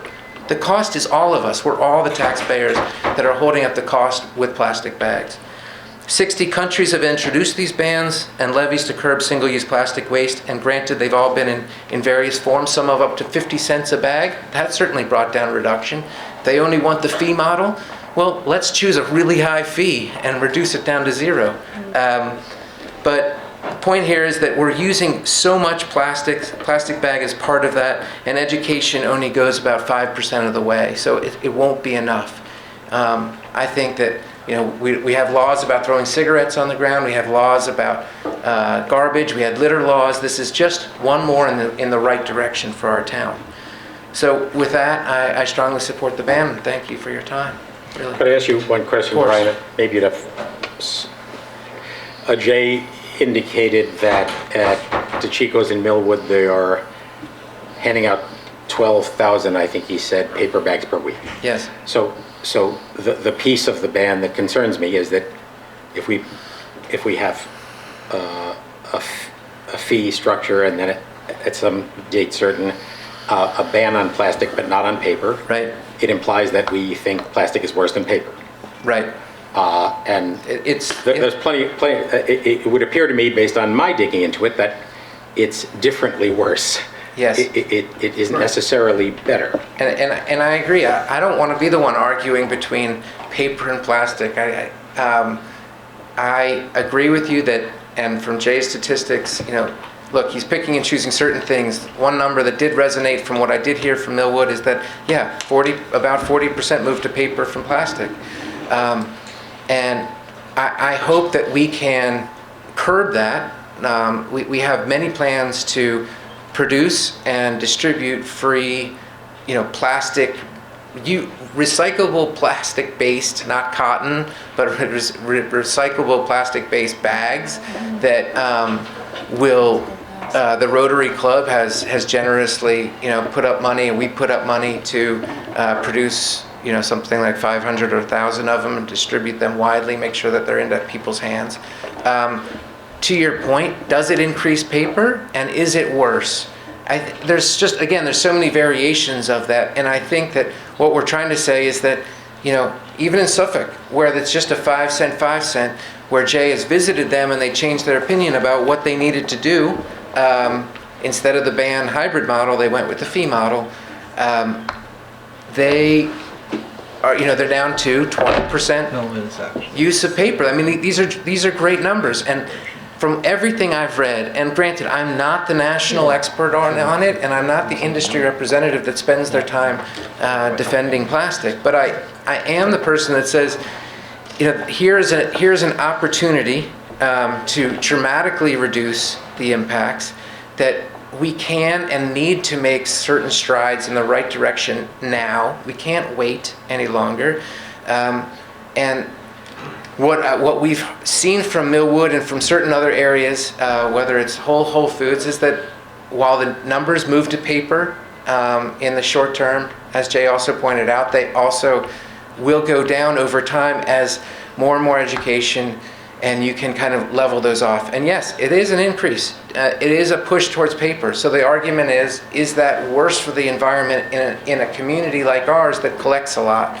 Well, I would also argue, as I pointed out, that the recycling centers are spending a lot. I talked to, through the supervisor here in Pleasantville, that 25% of our recycled gets mixed waste, all kinds of one-use plastic bags, ends up into our recycling profile, which right there causes massive damage and slowdowns that we all take the cost of for these recycling centers. So, you know, to argue paper versus plastic is, I just can't do it anymore. Like, I want to say, do what we need to do here, but I think it really is the step in the right direction. And you know, when you have 60 countries across the world that have introduced bans and levies, and that, you know, the evidence isn't necessarily strong enough. From the UN, they said that 30% of the countries where there's bans, there's evidence of reduction. And 20% of the countries where there's bans, there's not evidence of reduction because of lack of enforcement or other alternatives. There's not enough evidence necessarily to be 100% that the hybrid model is the 100% model. And the dynamics in other countries may be radically different. Yeah, that's right, in every area. But we are following in the footsteps of our neighbors. We're following in the footsteps of literally dozens of countries that have opted in, and there are places like California that has this hybrid model and have seen places of reduction without, you know, massive cost to the consumer. So I also need to defend myself a little bit. You know, we've done a lot of reach out with Richard since the beginning, and to his point, he never was for a ban. What we talked about was staging something. So we went back to the drawing board and tried to provide a solution that's in front of you that is more staged than the way it was before. Staged as in a fee going to a ban. And this isn't just us presenting it. This is us working in tandem with what we've heard from the constituents, the population of Pleasantville, as what they wanted. So we did our best to work in tandem with that, and it feels really almost hurtful to have this kind of outside force and one voice that is pissing all over something that we really feel is a simple solution and one step in the right direction. I appreciate how that feels. I would disagree with that characterization of it. And I'm sorry to go there. I just needed to at least be on the record that we tried. We really did. And no doubt about that. Look, you and the folks at the Recycling Committee have put a huge amount of time into this, and that is very much appreciated. That doesn't deny the right of opponents to have a fair opportunity. Fair opportunity. And look, I really deeply, you know, having spent the last year here, it's like the shoes of a leader. I'm not in your shoes, but I certainly understand the predicaments that you're all in. I don't want to create a law that's divisive for our town. That's not the nature of our town. It's not, I don't want it to be. It never was meant to be. It was meant to be something in the right direction for everybody. And I don't want to participate in a divisiveness that our town doesn't need and doesn't want. Again, I appreciate the difficulty of the situation, and I appreciate all your time and energy to spent on this. And I know you've got budgets, you've got housing issues, you've got all kinds of other issues that are in front of you, and I really do appreciate all the work that you've done. Well, likewise, we appreciate all the work you've done. So, thank you. Thank you. Thank you. Thanks. We okay on the tape, Felipe? Okay. Hi, Claire Schiffman, 197 Broadway. I'll try and be brief. I want to begin with an anecdote. Last night, my husband and I were at the village pool and remembered there were two things we wanted to get for dinner before we went home. We were very close to ShopRite, obviously, and so we went there. It's also close to my home. I stayed in the car. My husband went into the store. He came out a few minutes later. He said, "The lines are so long. not buying anything there. He got back in the car. We drove to the other side of town, which, as some of you know, is in the opposite direction from my house.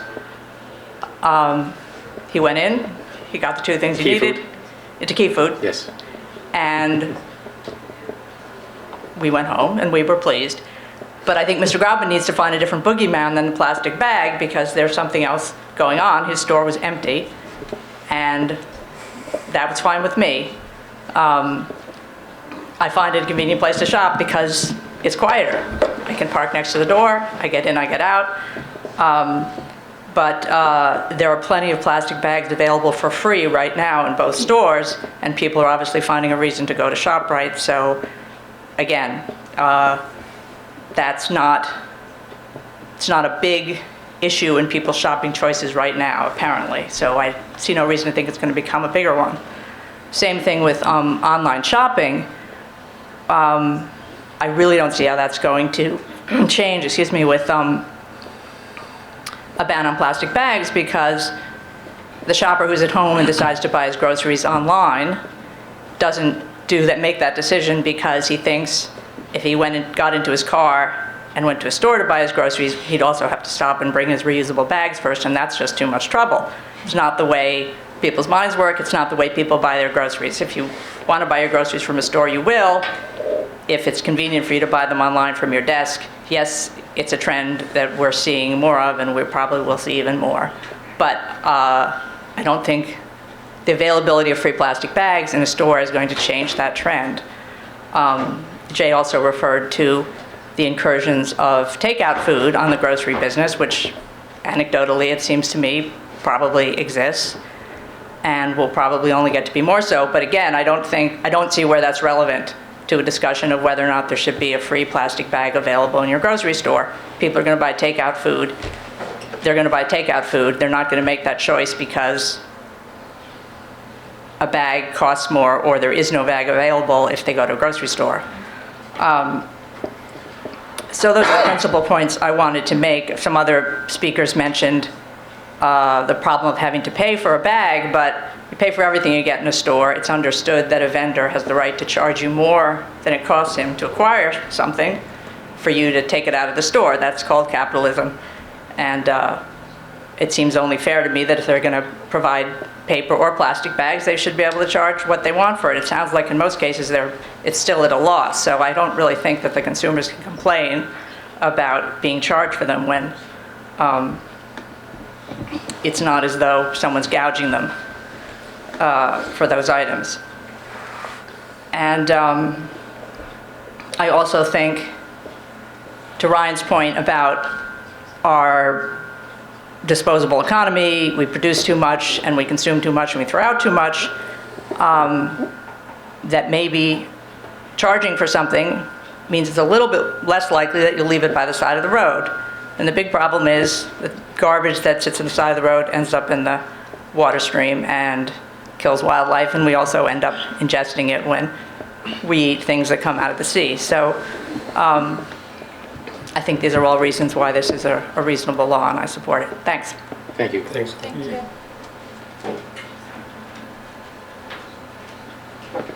Hi, good evening. Francesca Bonavita, 18 Iroquois Road.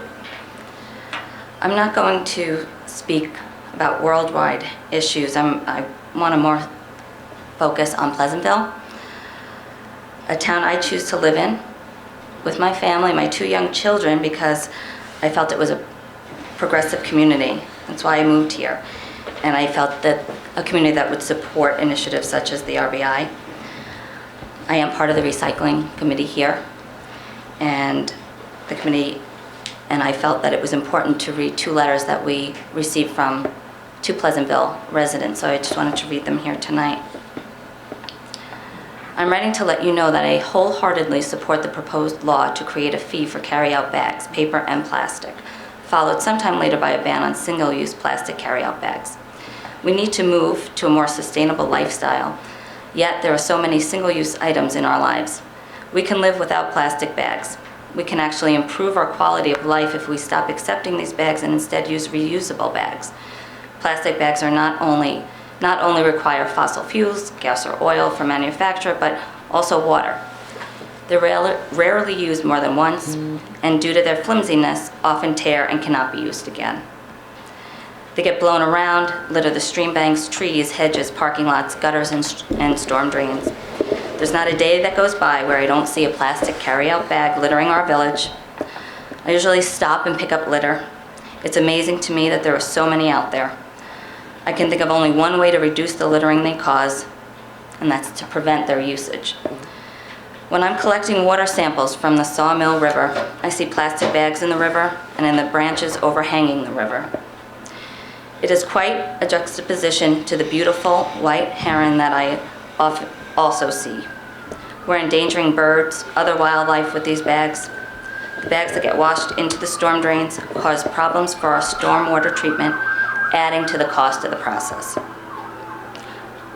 Please vote yes to make this step towards a better environment and recognize that you have the power and the opportunity to make change for the greater good.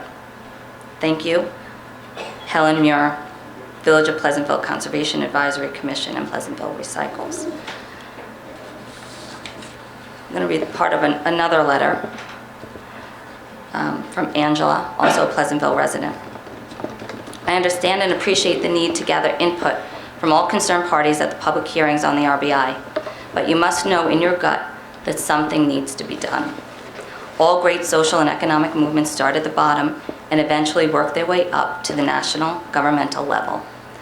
Pleasantville has an opportunity to be a leader in this important grassroots movement. The more villages and cities that take these important baby steps, the easier will become for the towns and the county to do something. The counties in turn will make it easier for the state to move forward with regulation. I have a Pleasantville address, but I'm outside the village. If Pleasantville can achieve passage of local regulation, I plan to constantly remind the town of Mount Pleasant and its elected town board members that it can be done, and to put it and keep it on their meeting agenda so that the village and town can be in sync with the war on garbage. Not only because it will put all vendors on an equal footing, but because it is the right thing to do. I would also suggest that vendors affected by the proposal and who will have to make changes be treated as heroes and given public recognition is some form which they can visibly display in their establishments. They should understand that this is an opportunity for them to shine and to be proud, because the vast majority of the public understands the importance of the RBI. And the committee felt that those were really important to be heard tonight, really powerful letters. And on a personal note, I just want to add that my elderly parents do reside in Suffolk. They were not happy to give up their plastic bags. Do they shop at Key Food? They may. They didn't want to give up their plastic bags. They don't like change. But guess what? They use their recyclable bags every day. They don't go to Nassau. They go to their same store. And they've even acknowledged that it is not a big deal at all. So my point is that if my parents who are set in their ways can change, Pleasantville certainly can change as well.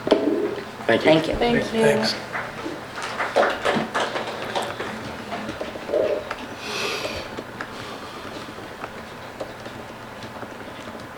Hi, I'm Karen Moy from Croton-on-Hudson. I wasn't expecting to speak tonight, so I'm a little nervous. I'm for the ban and a fee, and I just wanted to share some information I found on a preliminary research that I did on my own, and it looks like fees help reduce, but numbers show cities with bans are more effective than ones without. So in this 2004 report shows that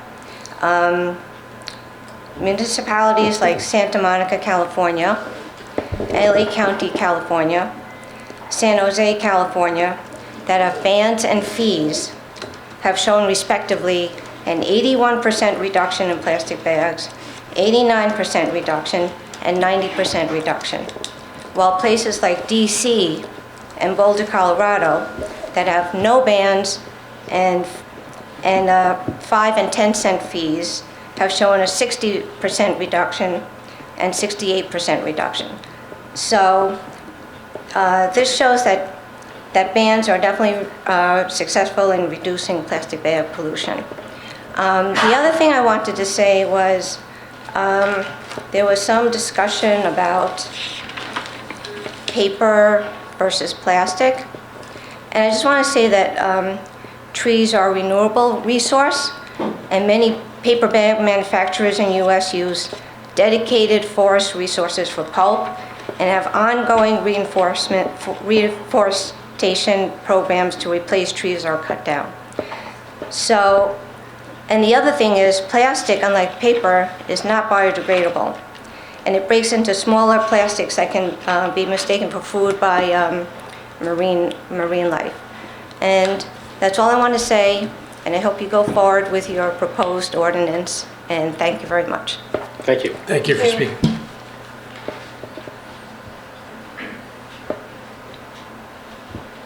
Hi, my name is Nicole Miller, and I am from Croton as well.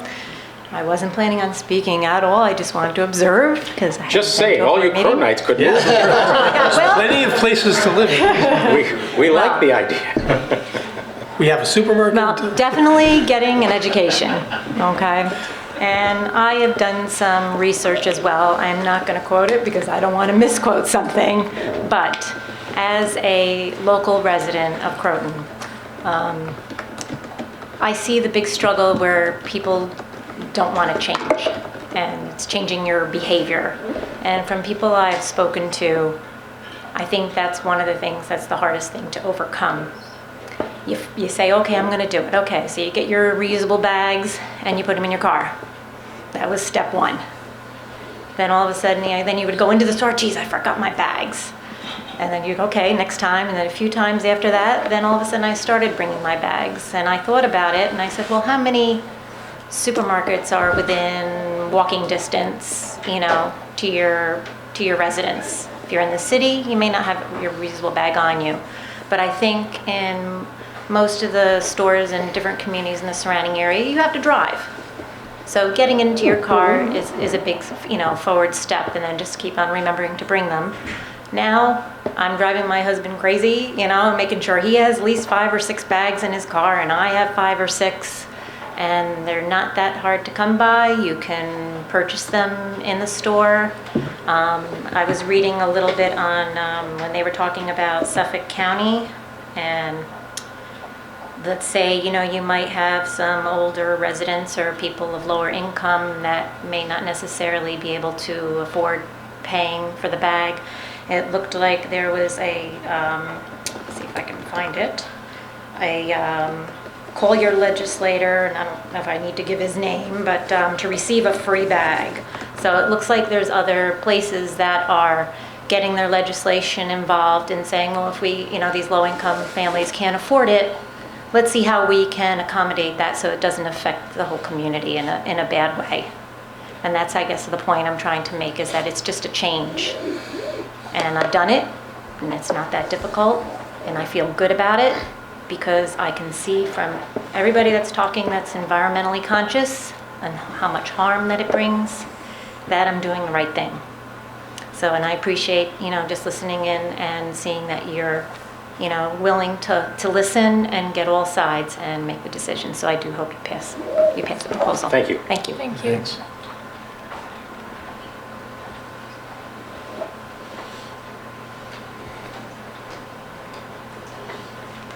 Good evening. My name is Gina Sidow. I live at 247 Broadway, not far from the ShopRite, which is where I do all my shopping. I bring my bags. I always have. That's just who I am. I have them in my car. I have them in my pantry. So when you guys said you were going to ban plastic, I was like, that's awesome. Let everybody get on board. I already do it. It's not a big deal. If I forget my bags, I feel guilty. I take a few. If I have to pay 10 cents, it's not going to bother me. I've been in the Key Food, and I understand that that's been talked to death. I've only lived here 2 years. I've been there about 6 times. Every time I walk out of that store, I'm like, I don't know why I go there. But if it was a nice new store, I would probably go. And I am one of those people who, if Keep Food Which it will embraced be, it, Richard right, reports. I'm looking forward to that. That would be awesome. It never even occurred to me that ShopRite is actually in Thornwood. It's just close to my house. If Keep Food was close to my house, I would probably shop there more often. If it was a nice new store, I would probably shop there more often. I can tell you, if they embraced this and made reusable bags that said, I heart Keep Food, like they used to have in the Brooklyn that I grew up in, I might make the effort to go across town to go to Keep Food to shop. I certainly wouldn't go to Acme if I lived at Keep Food to save 10 cents on a bag. The cost of the gas alone doesn't make sense. But I am a recycler person. I reduce, reuse, recycle. I love this idea. And I think that every little bit helps. And the fact that Pleasantville is proposing this makes me love this community even more.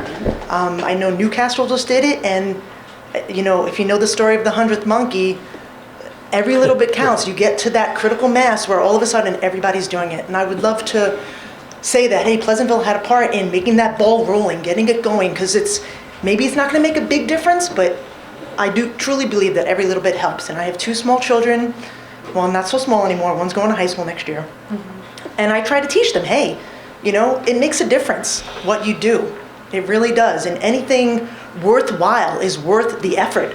Don't go for the convenience over quality. Think about the cost, not in terms of money. And before I was a homemaker, I was a CPA. I worked for American Express. I was inundated with money. I was the finance manager. So I understand the cost-benefit analysis of things. When you're talking about the environment, you can't look at the money. You got to look at the greater good. And in the last 2 years, with politics, I understand people have radically different views, and I can appreciate that. But I don't think that this has anything to do with politics. I think this is just a good thing. And I'm not going to throw out numbers because I heard 100,000 sea animals are dying every year. Whatever. I did read recently in New Jersey a sea turtle washed up on shore dead with the plastic bag in its intestines. Makes me cry. There's a mass of plastic floating in the ocean the size of Texas. It makes me cry. That's just, what are we doing? So if we can do this little bit and we can start momentum, maybe we can get the town of Mount Pleasant to do it. Maybe we can get the county of Westchester to do it. Let's just start somewhere. So I'm all for it. Thank you. I'm all for it. Thank you. Thanks. Thank you.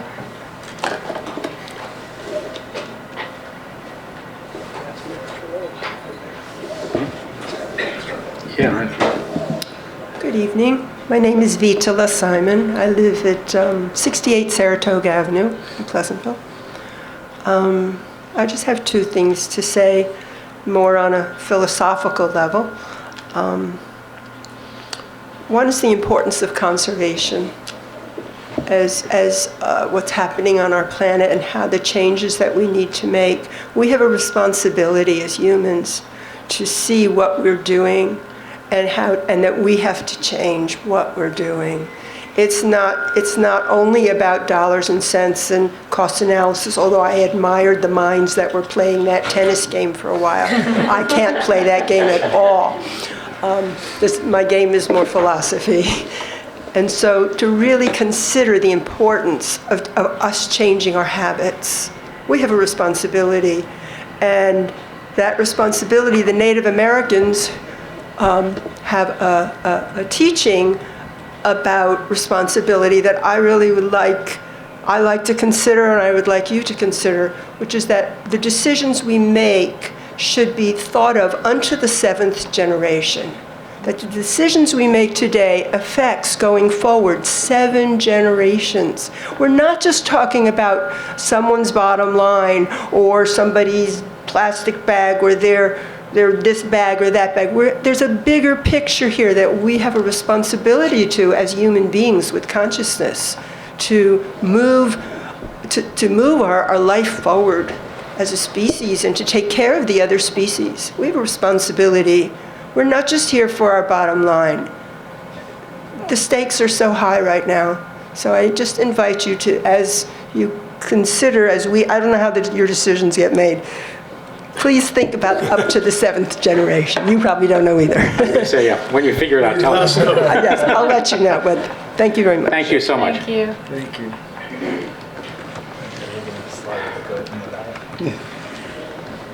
Hi, everyone. I'm here.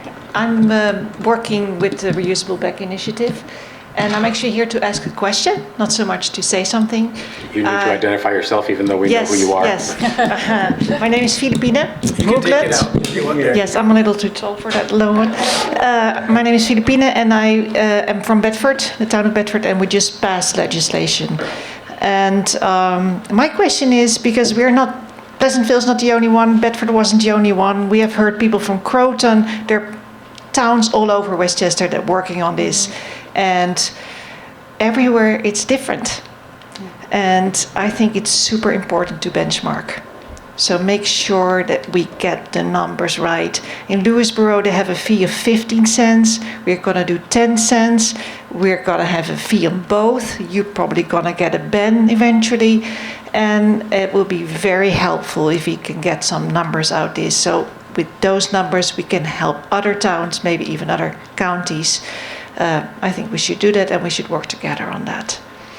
And the other thing is, we have heard a discussion between paper and plastic. The science is pretty clear about paper being very, very bad as well. Please send the science. We have a website. I'm collecting all the scientific data I can. We really started out with the ban, very opposed to plastic. It's very complicated. So every piece of science you can find on this matter, please send it so we can collect it. And then again, other town boards, other people, other initiatives can make use of it. Send it where? Can you let people know your website? The reusablebaginitiative.org. So. May I ask you a question too? Because I saw you were in the audience, and I think Jay Pelt spoke earlier about Bedford's ordinance. Yes. So could you describe a little bit how you arrived at the law that you passed and why you made the decision to do it the way that you did? Well, we thought that the scientific evidence was pretty clear about this, and it's not just UK study. There's a very big study recently done by Denmark with the same results. A lot of aspects about paper are really, very concerning. Plastic is very bad as well, but it really matters where the plastic goes. In Westchester, we have an incinerator, and we have the collection bins for plastic wrap. We in Bedford, even more specific, we have another sanitation company than the rest of Westchester, and ours is still going to be recycled. But recently, with China, refusing our recyclables, this is going to be harder. So we're really against both. And the result of the Bedford law was a 10-cent fee on both, and a review of a ban. Yes. At some date certain in the future. Yes. After a year, we will review and then see how it. But your original language was a ban. Sorry, I just want to make sure. Your original language was going to be a ban, and then you dropped to a fee pending data. Yes. Okay. And what's the pending data part? Could you spell that out for us? What do you mean? What's the benchmark that you're hoping to reach before you reconsider? 50% for sure, but we want more. Okay. Yeah, and the big problem we had is actually the issue with the Amazon as well. We spoke with our local stores, and that was a very, very tough evening because they're just hanging in, those guys. And it's the only thing you can offer to the client. The only thing that's different from Amazon is the fact that they can offer some packaging and some service, or kindness. In Chappaqua, they went to just paper, and in fact, all our stores were doing only paper, or almost all our stores only paper, because they thought that was the environmental good thing to do. So we're just going to work together with them and see what we can come up with as the most environmental friendly option, and still offer a good service to their clients. And as mentioned previously, the environmental impact of the box that comes from Amazon Yes, is terrible. multiple It's terrible. times Yes. however many bags Yes. you could carry Yes. out. So they really had a point. We really Right. thought they had a point, and we should listen to them Which as well. which goes to a bandwagon that by dint of our attitude and by dint of our geography we've been on for a long time, which is that the creation of a tight community around a retail center with a grocery store permits the kind of lifestyle that both reduces impacts in general Yes, because you that's don't have to correct. drive as far, but also Yes. makes possible the kinds of exchanges that can happen without 7 corrugated boxes and a lot of Yes. foam peanuts. Yes, and maybe something else to say is that Chappaqua and also Lewisboro and also us, we get help from the realtors in making a bag. They're sponsoring heavily a reusable bag, and that's going to be a town bag. So that's something that you can Just explain consider that as again. well. So the realtors are helping out by handing out bags that they've made? Yes, and it's going to be a town bag, so something with our logo, like Shop in Katona, or in your case it will be Shop Pleasantville. Right. And in fact, why they support this is that realtors actually sense that people choose to live here for the fact of Because of things this, that yeah. we're doing here. Is the town subsidizing those bags, or are they doing it on their own? First, we're trying to look for commercial companies to do that, and it looks pretty well. Okay, Yeah. thanks. Okay, good luck, everyone. Thank you.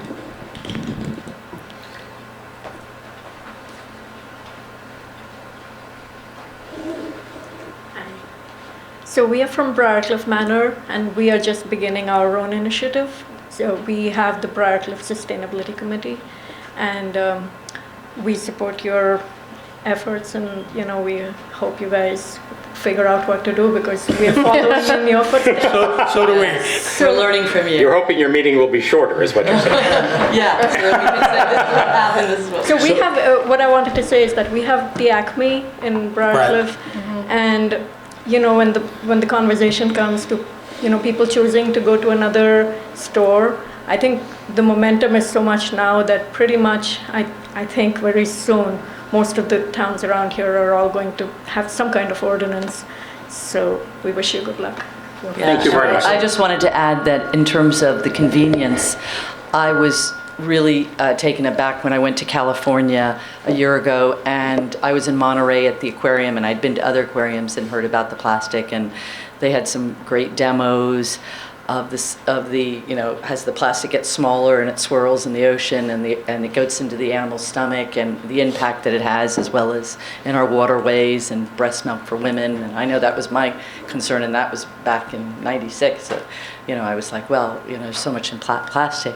And when I got, when I was in Briarcliff Manor, when I came back from California, one of the things I did was just, asking and thinking about what I was doing. And I went to Key Foods and I said, do you think you guys could put a sign out? Because I saw in a lot of California stores to remind people about bringing their recyclable bags. That seems to change their habit, because I actually started to go in and ask people, gee, what do you do different? I want to be able to go home and figure this out, because I ended up staying a month. And they said, yeah, that's a possibility, but I never heard back. And I just mentioned it a couple times to managers and to the people that work there. And so making those kinds of changes can also change people's lifestyle, and I think that can have an impact in our surrounding towns to remind people. And I have 2 children, and I bought some nylon bags and realized that by carrying them in my purse, I have them on me and I don't forget them, so I tend to use them. And opposed to having 12 plastic bags from Key Foods, now I have a couple of shopping bags, and I can call my family out, and the groceries are out of the car in 5 minutes versus carrying all that plastic into my house. So I feel really good about doing that, and I hope others, by seeing and demonstrating, will. Thank you again for your time. Thank you. Thank you. Other speakers? Wait. Right. I am Samantha Hoover. I live at 7 View Street, and you'll all be very glad to know that I'm going to say 7 words. Okay.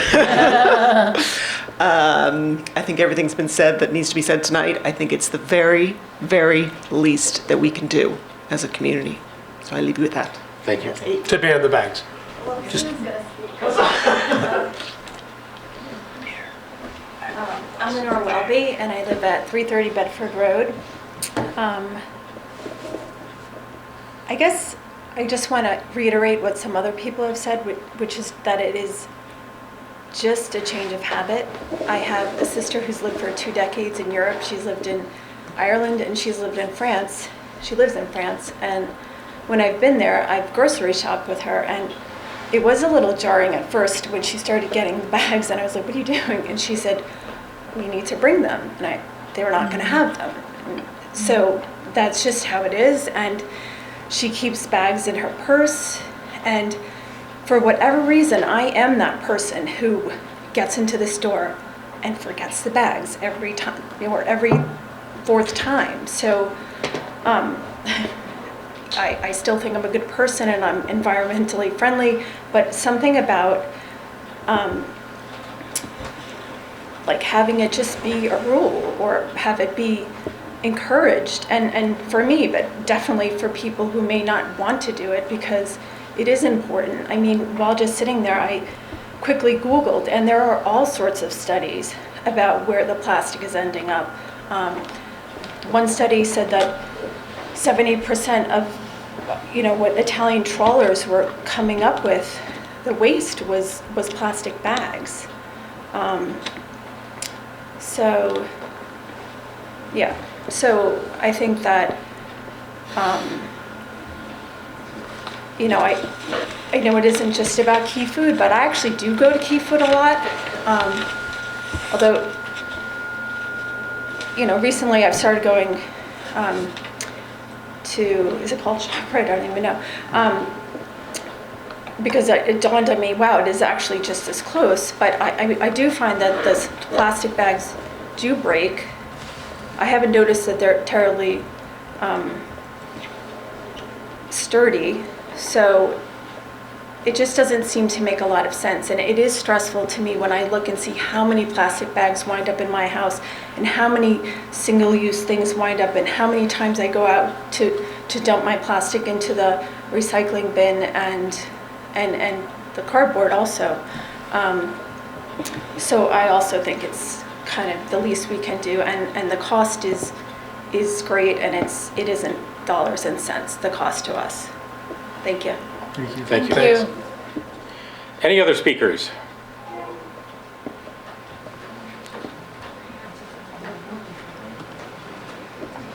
My name is Pradeep Pui, 159 Pleasantville Road. And this is a question that I actually answered at the last meeting regarding the brown bags, and they said if it's going to be an increase. And we did kind of answer it to Key Foods that this is a study that was done by the Blue Sky for the American Progressive Bag Alliance, and it was in March 31 of 2014. So they found that what this is done for the California 3 municipalities. And they found after doing the ban for disposable plastic bag, before the usage was 75%, but after the ban, obviously 0. And with the disposable paper bag, the use was 3%, and then it only increased by 13%, so it went up to 16. So it wasn't that much. And also for the reusable bag, people were using like 5% were using reusable bag, but after the ban, about 45% increase. So they have a lot of people started using reusable bag. And then also no bag, 17% were using no bags, and then after that it was 40%. So that also increased. A lot of people were not using bags. Another thing, somebody had mentioned that if Key Food had a reusable bag saying, we love Key Foods or we love Pleasantville, maybe they could increase their revenue by selling those bags, and people would buy those and reuse them, and that could be also increasing their revenue by that. And then these municipalities that did had the no ban policy, they also saw an increase in the reusable bags, and they saw revenues in their within the grocery stores, which I had mentioned last time too. So they're not losing money, they're actually gaining money because they're not spending so much money on buying the plastic bags. Thank you very much. Thank you. Thanks. Any other speakers? So let me just mention some of the correspondence we received, and then I think we had a couple of more questions for Jay Peltz. We have all received quite a raft of emails, many of them in a common template, I would guess, somewhere in the order of 50 of them, all of them in favor of this legislation. I personally received today, or we did via phone, a communication from a senior citizen who expressed the view that it was a hardship to her, both financially and in terms of the logistics of her life, and she strongly opposed it. And then forwarded to us a message from the owners of the Village Bookstore, who have not stocked plastic bags for a very long time, but are object to the idea of a fee because they feel that puts the retailer in the position of being the enforcer of a fine and adds another level of static between the customer and the store owner. So they end with, we support a plastic bag ban, but we do not support become the enforcer of the fine. I was just going to make two comments really quick. One is that I lived by my word for this last year by not taking one single-use plastic bag to see what life was going to be like. And I still ended up, I mean, I have a dog, I ended up with a large collection of bags. Was your hair brown last year? Yes. It's been white since 21. But my point here is that I still get a collection of bags, even if I don't take one-use plastic bag. And you can pluck them out of trees and storm drains. Yes. They're always there. Right? They're everywhere. And the second thing I just want to say is that some of the conversation seems to revolve around, the life cycle analysis of a paper bag. And in my professional life, I spend a lot of time around life cycle analysis. There are lots of data points all over the place, and we're often, and again, I'm not saying one is right or wrong, but I go to conferences with 300 doctorates that are all speaking about life cycle analysis of different biofuels, for example. So we may not come up with a perfect solution, and there may be biases, especially European versus US, where we have kind of limited resources in Europe around biomass and an exorbitant amount of biomass here in the United States. So I just make to the point that there are lots of studies, lots of data points, and I think that we have to look at overall trends, not necessarily one document. Understood. Thank you. Thank you. Can I ask a question? Sure.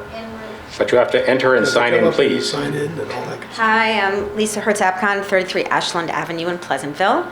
In response to Yvonne or whoever wrote from the Village Bookstore about that issue between the customer and the store, would it be possible to, I know there are some stores like DeChico's, not DeChico, I don't know what stores. There are some supermarkets that give you money when you bring a bag. So they count your bags and they give you 5 cents. Whole Foods. I knew there's a store that I've been to. Just throwing that out as another incentive for people to. I mean, a store would be free to do that if they wished. Nothing. I'm just throwing that out. Nothing there. About this legislation would engage in that. Right. People to bring it on. Right. Okay. Anybody else? All right. David, you had some questions for Jay. Jay, could we bring it back so you're by the mic? Sure. Jay, you're still under oath? You okay on the tape, Felipe? That's going to be the... You have a longer tape than Shane has. You came prepared. Yeah. Long tape. You go, guy.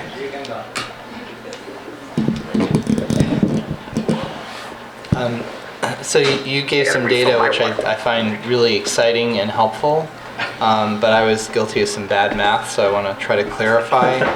I'm not talking about the question of paper versus plastic, which I think you've raised very valid points about, and also not the question of cannibalization or loss of business to more convenient options, but simply the question of the financial ramifications of the shift potentially from paper to plastic. So you're saying that plastic bags cost 5 to 7 cents each? Is that right? Plastic? Yeah. Costs 2 to 5. Okay. Paper 12 cents? It depends on the type of paper bag, but you can use, that's you one were type. saying for your anonymous Millwood customer, they were paying 12 cents a Correct. bag. Okay. And they were recovering 10 cents a bag. That's the minimum. Okay. So, and you were saying about 12,000 bags a week? 12,000 paper bags a week. Right, 12,000 paper bags a week. So that would be 624,000 paper bags annually. So the cost then at 5 cents of the plastic previously would have been $31,200. Where are you getting that from? I'm saying those 12,000 paper bags, No. since they were not using paper bags. You said it was only 3% paper No, but bags it's not, beforehand. you don't swap out, it's not 12,000 plastic or swapped out for 12,000 paper. What was swapped out for the paper bags? Well, in that case, nothing, because the store wasn't around before. Well, okay. So you'd have to come up with some sort of a plug number I'm saying, based on. well, I'm saying people are not shopping less, correct? People, well, I don't know what the business would have been if he can offer thin film plastic bag. We don't know. What I'm saying is you'd have to model it. You'd have to come up with I've an been assumption. modeling it. That's what I'm saying. I'm just saying But it's that not. you're, It's not you're one for essentially- one. It's not one for one. Well, so what would it be? It depends on how they bag. So it's not. There would be, you can do 2 plastic per one. It depends on the size of the paper bag. That would only improve the So it could be- economics of what I'm discussing, actually. So I don't think that would be a problem. If you're replacing fewer paper bags with if you're replacing more plastic bags with fewer paper bags, it would make it more favorable economics. So we can consider this a worst case scenario in that case. Right. So I can't comment on a model that you're going to come up with. Yeah, but you threw out some That's- numbers, and I think that it's fair to just understand the logical ramifications of the numbers that you threw out. So you have to know what the sales are, which I don't know. So you can't model the number of plastic We're bags. just talking, look, I'm saying that we know that people are not walking out in this case. The alternative was not them walking out with their groceries in their arms, right? They were going to be carrying them. No, some do. In Suffolk County, a lot of people are.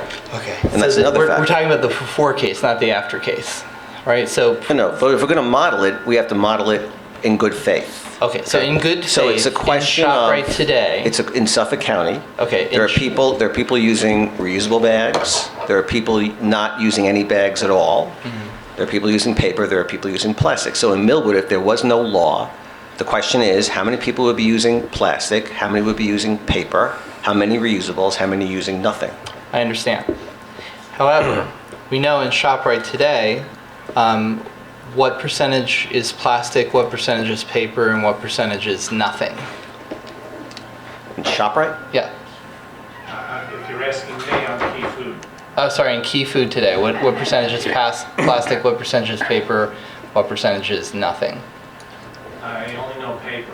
Paper is virtually zero, but I don't know the percentages. I don't Okay, have- so you can assume that if you had, if you were selling 12,000 paper bags next year as a result of a plastic ban, that Per week in the model of Millwood. in the model of Millwood, that those 12,000 paper bags would have been at least that number or somewhat more plastic bags.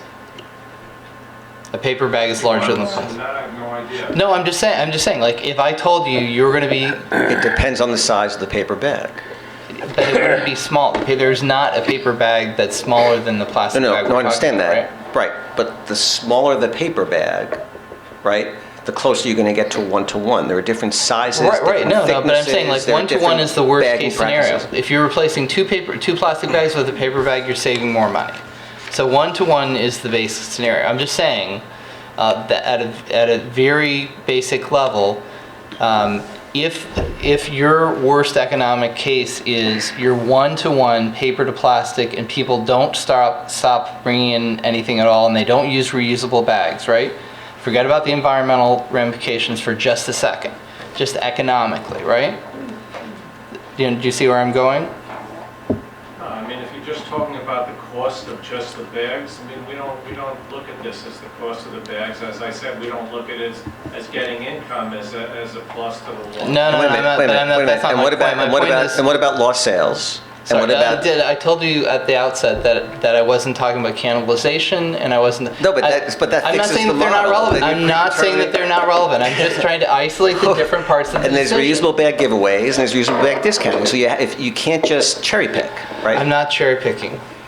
I'm simply looking at one economic factor that will guide But it's your misleading. outcome. But It's I'm not just- misleading. I'm not sure, just what's the question? You're talking about what your argument was before. Yeah. Was that we're going to be stimulating paper bag sales. Am I incorrect or am I correct? It's guaranteed. Yes. So therefore, those paper bag sales were plastic bags before. To a large extent, yes, but not exclusively. Well, I'm not saying exclusively. I'm just saying when you trade a paper bag for a plastic bag, what happens economically to the retailer? I'm not saying it's a very valid question. I'm not discounting it. Right. But I'm So not we can talking assume, about. we can assume that the pre-existing reusable bag customers aren't going to switch to paper when you ban plastic, right? That's So it's not unrelated that- to the. That's It's completely related. No, it's not. It's not related. I'm just saying what happens The when you. greater the number of customers using reusables, Right. the fewer the number of customers using disposables. They're out of your model. You have to Yeah, no, factor and that that's in. good. That's So only it- positive to so it both the affects- so it retailer affect- and the It affects environment. the unit volume of paper and plastic being sold, which in turn affects the dollars, right? That is true. Okay, so that goes in your model. That would be in the model, but again, that would be a positive to the model, so that would not make this a worse economic No, it outcome. wouldn't necessarily be a positive. Of course it would be a positive. Not necessarily. Because you're saving on the plastic and you're not losing money on the paper. How would that not be a positive? Because but you're talking about... The paper bag costs you 2 cents after recovery, the plastic bag costs you 5 cents. But the unit volume goes down. It doesn't matter. Of course it matters. If You're you saying sell that your a million purchasing units at a efficiency is like- $1 loss, you've lost $1 million. If you sell a million units at 50 cents, you've lost $500,000. So it's fewer dollars. So when you Dollars say matter. unit, are we talking about bags or are we talking about... It's a widget. It doesn't make a difference. No, wait. I feel like you're not answering my question. No, I am. Well, okay, so then answer this question. Were you just talking about bags or were you talking about food sold in the store? What's the context? I don't understand the question. So the last sentence that you just said. I don't understand the question. Do you understand? I don't understand. No. Is it fair to say that the cost of the bag and the vig between what a vendor might be required to charge for the bag under this ordinance and the cost of the bag to the vendor is a number, but it's not really driving any of this? No. I think what I'm saying specifically is that given the numbers that you threw out, that in the case of a ban, if people stop using bags altogether, you'll save between 2 cents and 7 cents per bag that you did not have to produce, that you would have lost either on not fully recovering the cost of a paper bag or the cost of a plastic bag, right? Are you saying if there's a ban?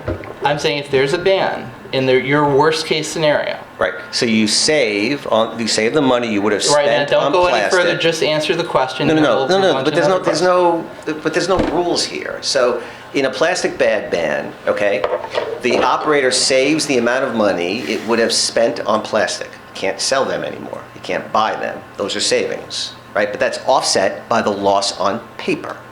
So it's all a matter of... So let's go back to the loss on paper. That's what I wanted to talk about. Okay.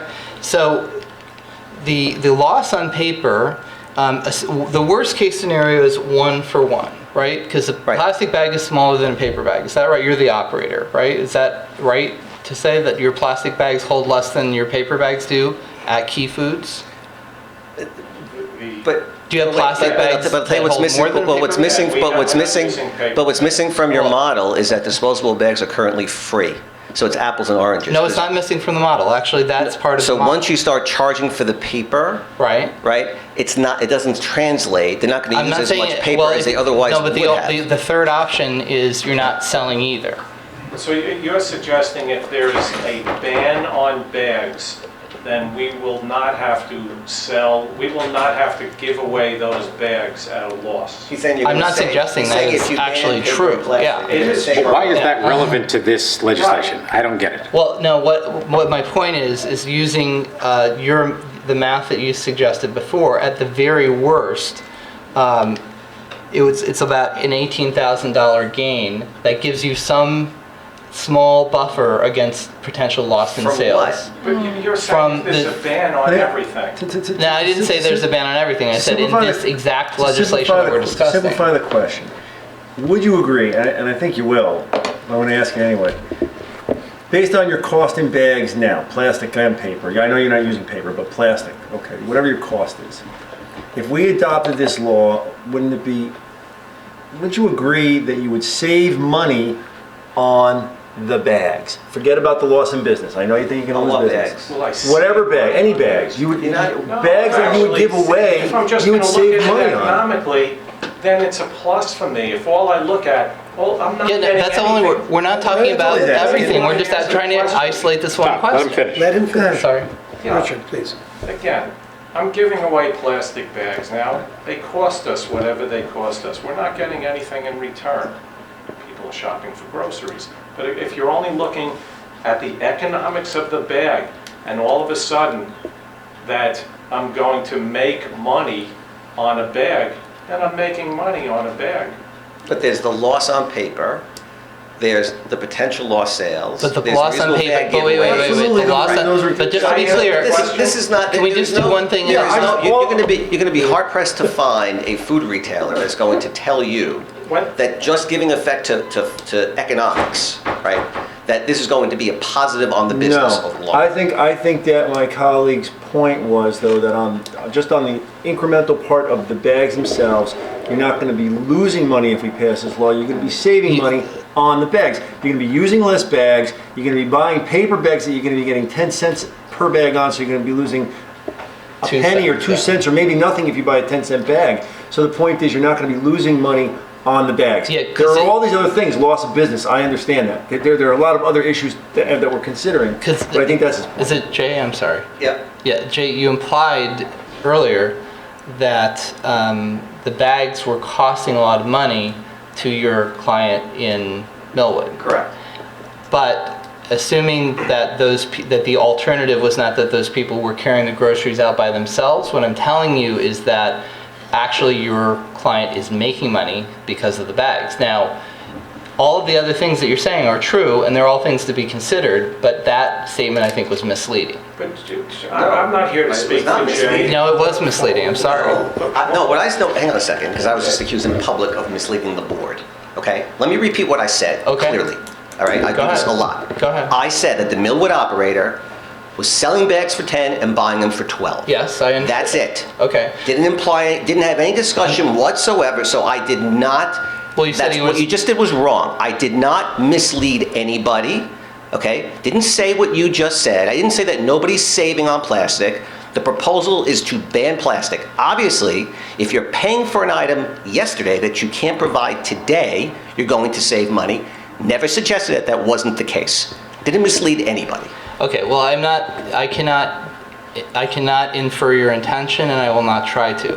What I'm saying is that a reasonable person listening to you might have concluded that it was costing the retailer more to provide paper bags than the alternative of having plastic bags, and I don't think that just with the math that you provided that that's accurate. That's all I'm saying. But again, mathematically, it's accurate. If someone's going to use plastic bags that, let's say, cost us 4 cents and we can get a dime for it, or they're using a paper bag that costs 12 cents and we get a dime for it, then we're making money on the plastic bags. That's not what we're looking for. I can't speak for DeChico. I can't speak for I agree. Jay. But if there's plastic bags, if plastic bags aren't banned, then we're going to make money on the bags. We're not looking to do it. I've said it a number of times. No, but I'm We're saying not looking to make money. And what I heard from Jay when he talked about the 12,000 bags a week that DeChico is using is not for the cost of the bags, but for the 12,000 bags that are being bought and taken out of DeChico's every week and entered into the stream and into the waste stream. So it's not just a total. It's not all of a sudden there's no plastic, and look, isn't it great because paper is just recycled. Hey, I'm not That's disagreeing what with I got any. out of I'm this. not disagreeing with any of that. I'm just saying, like, if you're worried about losing business, right, which is a fair concern, if people go to ShopRite because they don't have that they can't get a reusable or a single-use plastic bag at Key Food, and now they're going to ShopRite because they feel it's less convenient. What I'm suggesting to you is that in the short term that you have a little economic buffer from the fact that your cost has gone down to help normalize that. That's I don't care all. about the economic buffer for the bag. I really don't. I mean, we've talked about donating those to different causes. When I met with Danielle, we talked about it in Suffolk County. We're not here to make money on bags. Okay. Excuse me, can I just, I'm a little confused. You have to Gotta come to the microphone. You gotta come up, sorry. Because you're on TV, so smile. Hi again, Gina Sedal, 247 Broadway. I'm just a little confused about the key food argument. Is your primary concern that people will stop shopping in your store because they have to pay for a bag?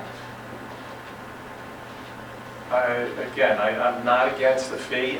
Your argument is kind of all over the place, and you talked for a very long time before, and you threw out a lot of statistics, and kind of like I wasn't sure where you were going. But it sounds to me like your primary concern is that people will not shop in your store if they have to pay for a bag. And is that correct, or is that incorrect? I didn't throw out any statistics. My concern is that I will be the only one in the area that there's a fee on. So you feel that people will choose to go someplace else because they don't have to pay, they won't have to pay if they go to I ShopRite? feel like there are people who do that, who will do it. And I feel like there are more people who, if there's a ban, might switch to a store where they can get it. And I don't understand why, again, an environmentally progressive person is being told we don't Well, the ban is trust not it. for the environmentally person. I'm environmental, I already have my bag, so I make my choice based on other factors and where I want to shop. The ban is for the people who don't think about it, and it's to force them to start thinking about bringing their bags. And again, it's a habit. People will just get, 30 years ago, no one ever thought about paying for water. Now one does it every day. People are buying water. Can I intrude here? I appreciate all this. We're pretty freewheeling in our hearings, but we're trying not to devolve them into a debate. Just so wanted to clarify. I appreciate that The basic concern is that Yeah. Key Food thinks people will stop shopping there because they have to pay for bags, and they will make another economic choice. Well, Based on just the to ban. back you up there, I don't think Key Food thinks that. I don't want to speak for you, but it's a potential outcome that they're Yes. worried about. And It's they a may potential not. outcome. Okay. They're concerned Is about- that fair, I just Chip? want to I don't clarify. wanna- That's Richard, what the thank main you. concern is, because there was a lot of other stuff that was talked about. It's confusing in my mind. Thank you for that. Another thought from Lisa. Another thought from Lisa. All right. With all due respect, I have shopped at your store. I've lived for 25 years in Pleasantville. I've shopped in whatever iteration of that store for 25 years until I heard that you were against the bag ban. And I decided at that point I was going to not shop there. And I went to ShopRite, and I was so unhappy that I've just stopped shopping at supermarkets. Just for the record, I'm not aware that ShopRite is in favor of Yeah, any bag. It wasn't a pleasant experience shopping there. I want to shop at Key Foods. And I totally appreciate that you have a business that you need to make successful. And we don't in any way want to disrupt that. I do feel like we as a community and you as a store owner have an opportunity here to stand up and not fall for the fear that somebody is not going to show up at the store and perpetuate what is destroying our planet and what is destroying our communities and what has the potential to destroy and will destroy generations, as the other woman said, at least 7 generations ahead. I know for my children and my children who are about to have children, I care desperately about that. And we have an opportunity, and you have an opportunity, to do something different and stand up and let this community support you in doing that, because I think we will. And you're absolutely right, those of us who want to shop with shopping bags and bring our bags should be doing that. And when I forget my bag, I take your cart and I bring it to my car and I don't take a bag. We need to educate people, and you're in a position, you have the opportunity to do that. And I support your store being as successful as possible. I will do anything I can to help the community to know that, and I support your opportunity to take a different stand. Any other thoughts? Bear in mind, it's 10:30, so we have a whole meeting yet to do. And the rest of it is really exciting, and you're required to stay. So if you got something new to say, step right up. If not, it's okay if you hold your tongue. It's up to you. Any further thoughts, Jay? No, thank you. Richard? Richard? Okay. Once and for all, are there any further thoughts on this subject? All right, is there a motion to close the public hearing? So moved. Second? Second. All in favor? Aye. So, the last item on our agenda, or the second to last item, resolution number 168, would be the adoption of this legislation. And so we arrive at the circumstance, the five of us, of deciding whether we want to act on this legislation tonight, whether we want to table it for further consideration based on what we heard here, or whether we would like to modify it in some way and act on it tonight. So, I have a question on that. Yes. If we leave the public hearing open for public comment for 2 weeks, as was requested, can we act on the legislation tonight? No. Okay. So, You want an opinion? yes. I'm ready to act on it tonight. I'm not interested in keeping it open for another 2 weeks. I think we've heard from everybody at the last public hearing on a different, similar local law, and now on this one, and Okay. I'm ready to act on it tonight. So let me lead off by expressing my opinion. And the first is I thank everybody for all of their contributions, and particularly the Recycling Committee for their effort over these many months, and both in front of the cameras and behind the scenes. And I want to thank Richard and Jay, who have departed. Is Jay still there? Richard departed, I guess, for their ongoing effort and their civil engagement on this subject. So this is Peter Scheer speaking. I totally endorse almost everything that most all of the proponents of this law said tonight, and I am 100% ready tonight to vote on a 10% fee on plastic and on paper. 10 cents. 10 cent, not 10%. Then we'd be back in David's game. The piece of it I struggle with is the automatic ban, and I struggle with that for 3 reasons. One is, I think based on my review of the science and the 8 zillion studies out there all tilted one way or another, is that it is pretty hard to argue that paper is better than plastic. It's just differently problematic. And so a ban on plastic, which I think inevitably pretty much everybody would agree causes a spike on paper, is in some respects a sort of a counterintuitive step, when my opinion, and I think probably most people's opinion, maybe everybody in the room's opinion, is, as so many people spoke so well tonight, our goal here is to throw less stuff out, to move to a more reusable environment, and to create an environment where all of us step more lightly on the earth, so we do pass it on to folks in the future in better shape than it appears likely at the moment. We do need to make a right turn. We do need to take a stand. And I struggle with the idea that we might ban plastic and cause a spike in paper. And although the use and impacts are perhaps less evident, they're problematic down the chain. Somebody rightly said, forests are a renewable resource, petrochemicals are not. The business of cutting down forests and turning them into paper bags and getting them to key foods is one ugly business, and some of those impacts are not so visible to us, which isn't in any way to devalue the argument about plastic ending up in the oceans. Horrifying, as we have all seen the movie, Plastic Ocean, and plastic ending up in our trees and our gutters and our storm sewers and in our recycling stream. So, second reason I worry about it is Key Food. And I say that because Key Food is an anchor business in our community. It is our only grocery store, and it is a centrally important aspect of not only the community we have, but the community we aspire to have. And so I respect, and I think in some respects some folks have misunderstood Richard Grobman and Key Food's willingness to try to make this work, and I am happy to ratify that and happy to say so publicly.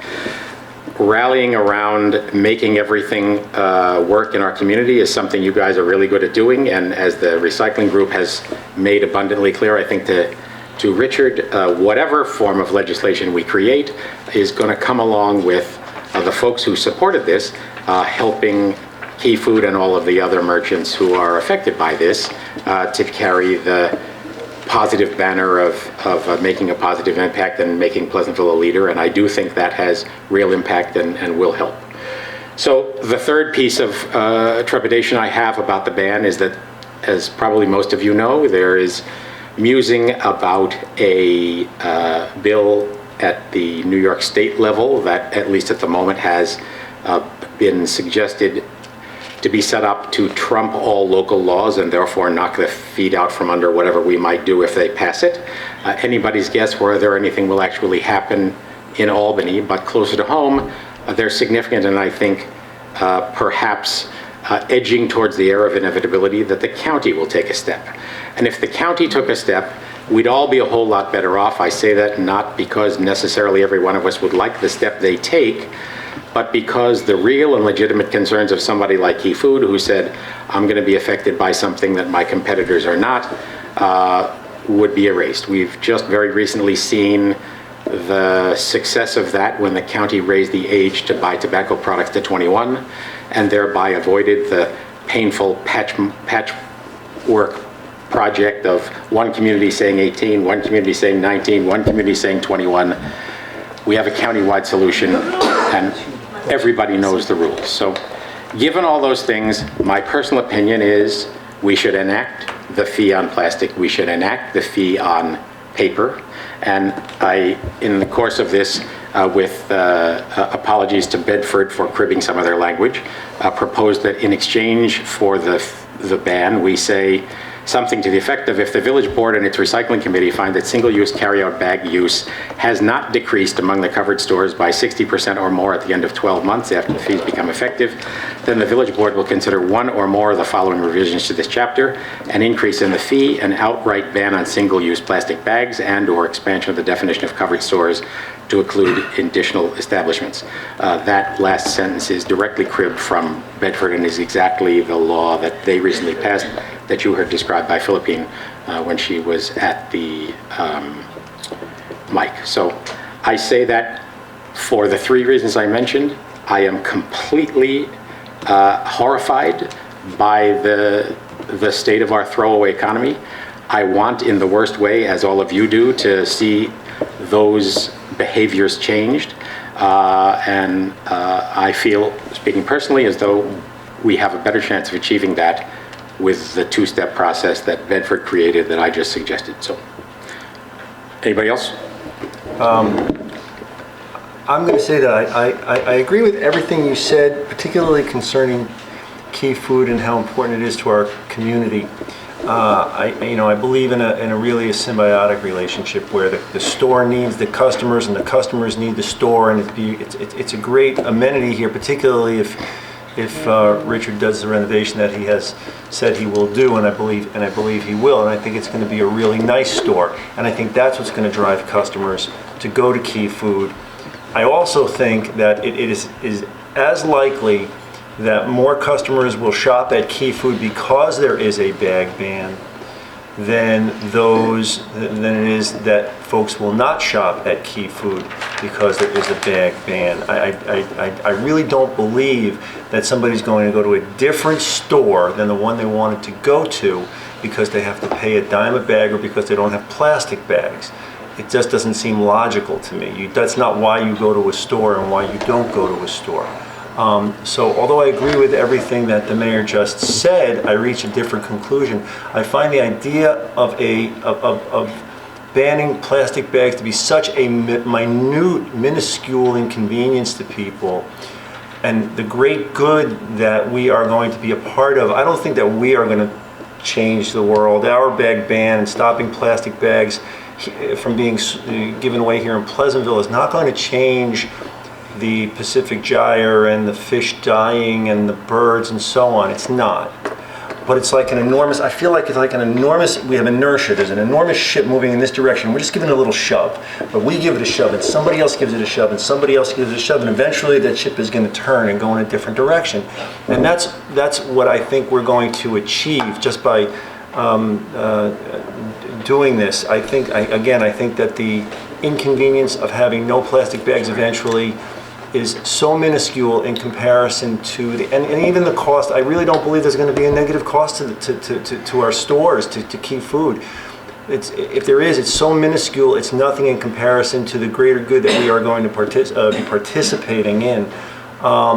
So, for that reason, I agree with everything the mayor just said. I just reached a different conclusion. In my mind, I think that the bag ban is a statement, and I think there are a lot of people who are just not as thoughtful about this issue. They're not thoughtful. They're just not thoughtful about this issue. But if it's thrown in their face, hey, there's no plastic bag, they'll start bringing bags. And those reusable bags are easier to handle. They're easier to manage. They're better than plastic bags. They're better than paper bags. We've just come into a malaise of, you walk into a store and you have bags, so you don't bring any. Well, now we're going to tell you got to bring some. And so for that reason, I support the law as it's drafted, and a dime a bag for paper and plastic for 6 months, and then a ban on plastic for 6 months. And I agree. I'm hearing all this data about paper. Paper's just as bad, but we can't turn that whole ship around at once. It's a teeny tiny, not even a baby step. It's like a little step in that direction just to try to get the momentum going that way. It's so small, I really don't see a detriment to the vendors, to Key Food. So I support the ban of the legislation as it's drafted. Peter, can I ask a question? Sure. If we were to pass the fee only, could we do it tonight? I believe we could, because that reflects a loosening of the rules as opposed to a tightening of them. Would you agree, Eric? Yeah, it's a bit of a gray area, but yes. How gray? Lawyer Eric. Yeah. Let's talk gray. Eric's not a lawyer, just saying. Yeah, but if we were to make a substantial amendment to the legislation, then we should renotice and hold another public hearing. Would the language that Peter described, which he just read, would that be gray enough to renotice, or would it be? We are making a law with fewer restrictions. Right, less restrictive, correct. Right. So I think we would be within our right to do that, according to the village attorney. I am He was a nice guy, Morrissey, but he didn't I'm honestly torn. I'm going to make something that will be perhaps somewhat incoherent and sort of the opposite of a speech. I've been invested in some version of this ordinance being passed since before I was on the board. I ran on an environmental platform and have been the liaison to Pleasantville Recycles, and so I have seen this project through for a long time. And the more I learn about it, the more complex it becomes. And so I'm torn because on the one hand, I'm honestly not certain if the ban plus fee is a better model from an environmental perspective than the fee model. I've sort of casually, in conversation with a few people getting prepared for tonight's public hearing, I've said that if I could propose Nicole's version of the law, it would probably be to have a fee, but a higher fee than even what is being currently proposed, because I think that ultimately the goal is to get people to bring their own bags, right? On the other hand, there's been a strong outpouring of support for this version of the ordinance from the community, and I understand the concern specifically about plastic.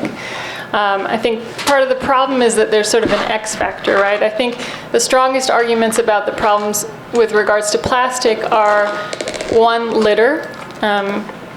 Mr. Peltz even agreed with that aspect of the argument, and I think we see that here immediately in Pleasantville, as Helen Muir's letter testified. Joe brought this up in earlier discussions as well. Two, the problem of the non-biodegradability of plastic, and I think really ultimately, and this is why I struggle with this, I think number three is a sort of X factor, which is that we don't really know yet enough about what the long-term cost of plastic is. So can I just hand the mic over to someone else for a moment. Gather my thoughts for a moment and then. Sure, I'll hop in. Okay. So I want to echo something that both of you guys said is,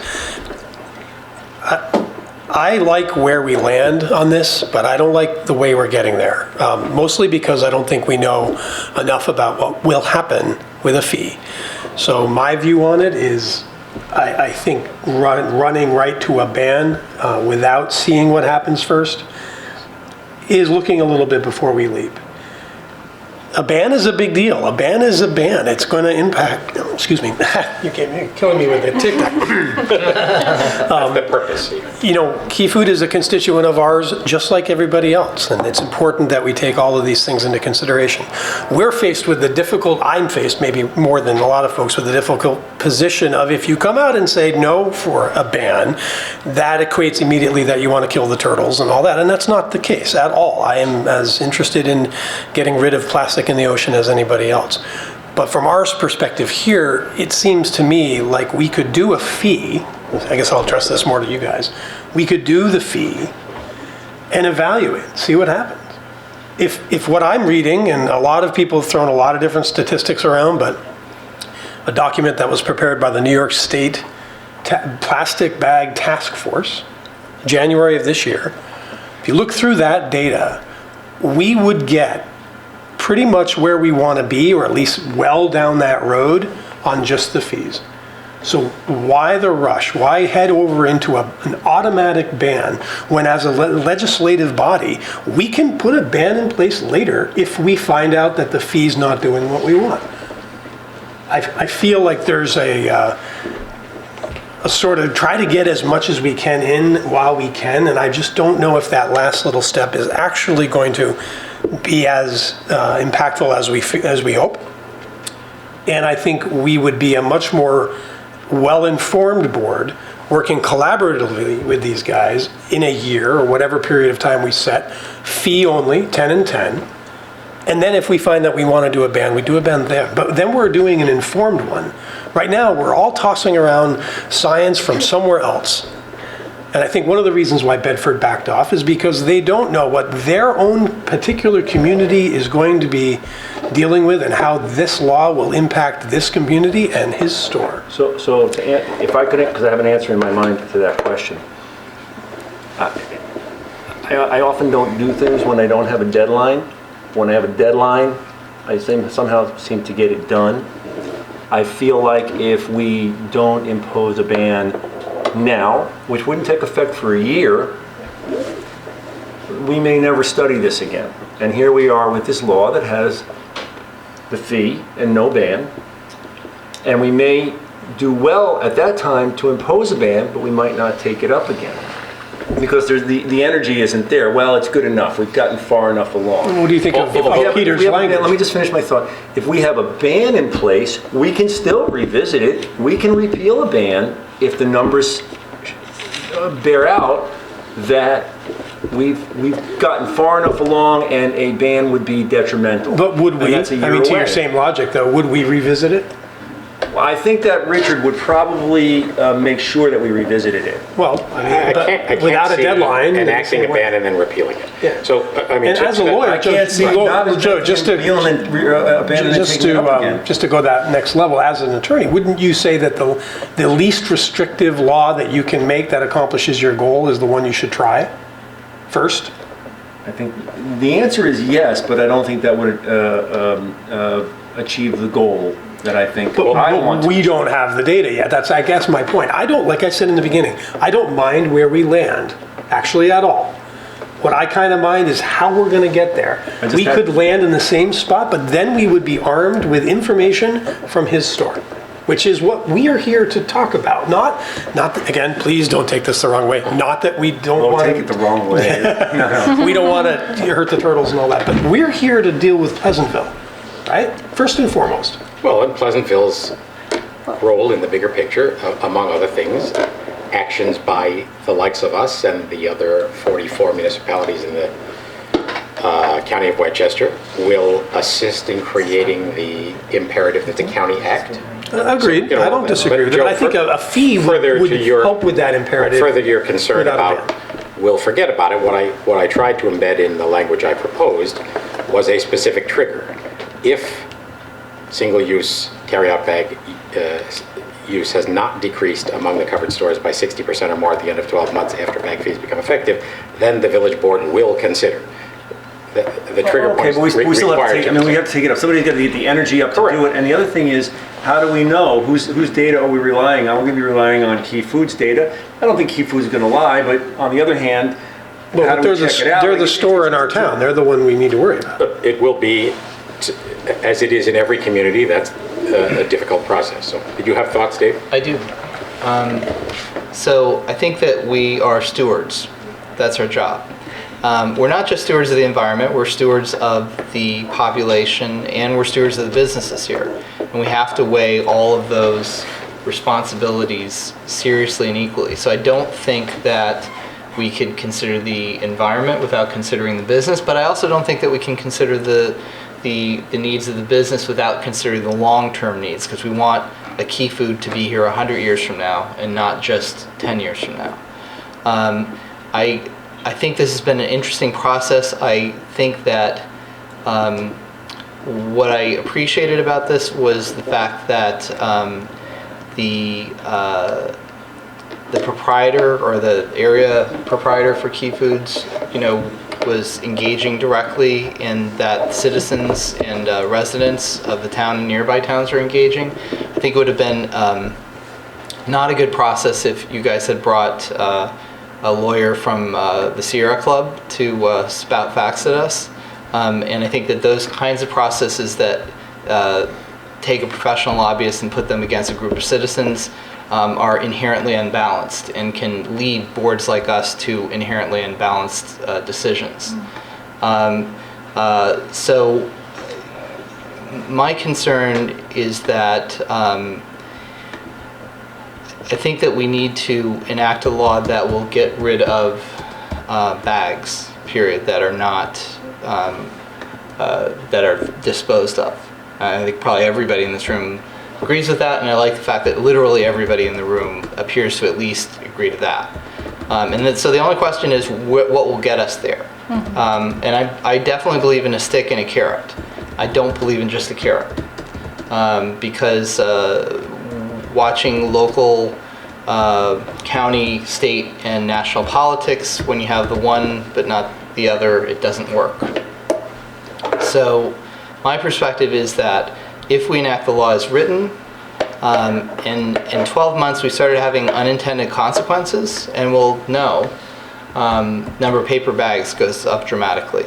That'd be a big concern. I would vote to do something different. If we got 18 months out and there were a ban, and the ban was having a dire economic consequence for the business owner, I would vote to do something different. But I'm not convinced that we're going to actually accomplish our objectives without having the laws that's written now in place. I'll just add, since you've all spoken about the impact to Key Food, for my part, I am concerned about keeping Key Food as part of the community. I see that as an important piece in the larger environmental issue that we're discussing. However, I'm not convinced, and granted, I don't have all the data one could theoretically have, but I'm not convinced that this will dramatically negatively impact Key Food, and I see it potentially as an opportunity that could even benefit them if the community as a whole were to sort of engage Key Food, and Key Food were to participate in embracing a law like this. Just wanted to add that. All right. So, rather than keep these people longer than Yes, okay. stay, does someone want to move this resolution? Which is resolution number 168? Yes, I will.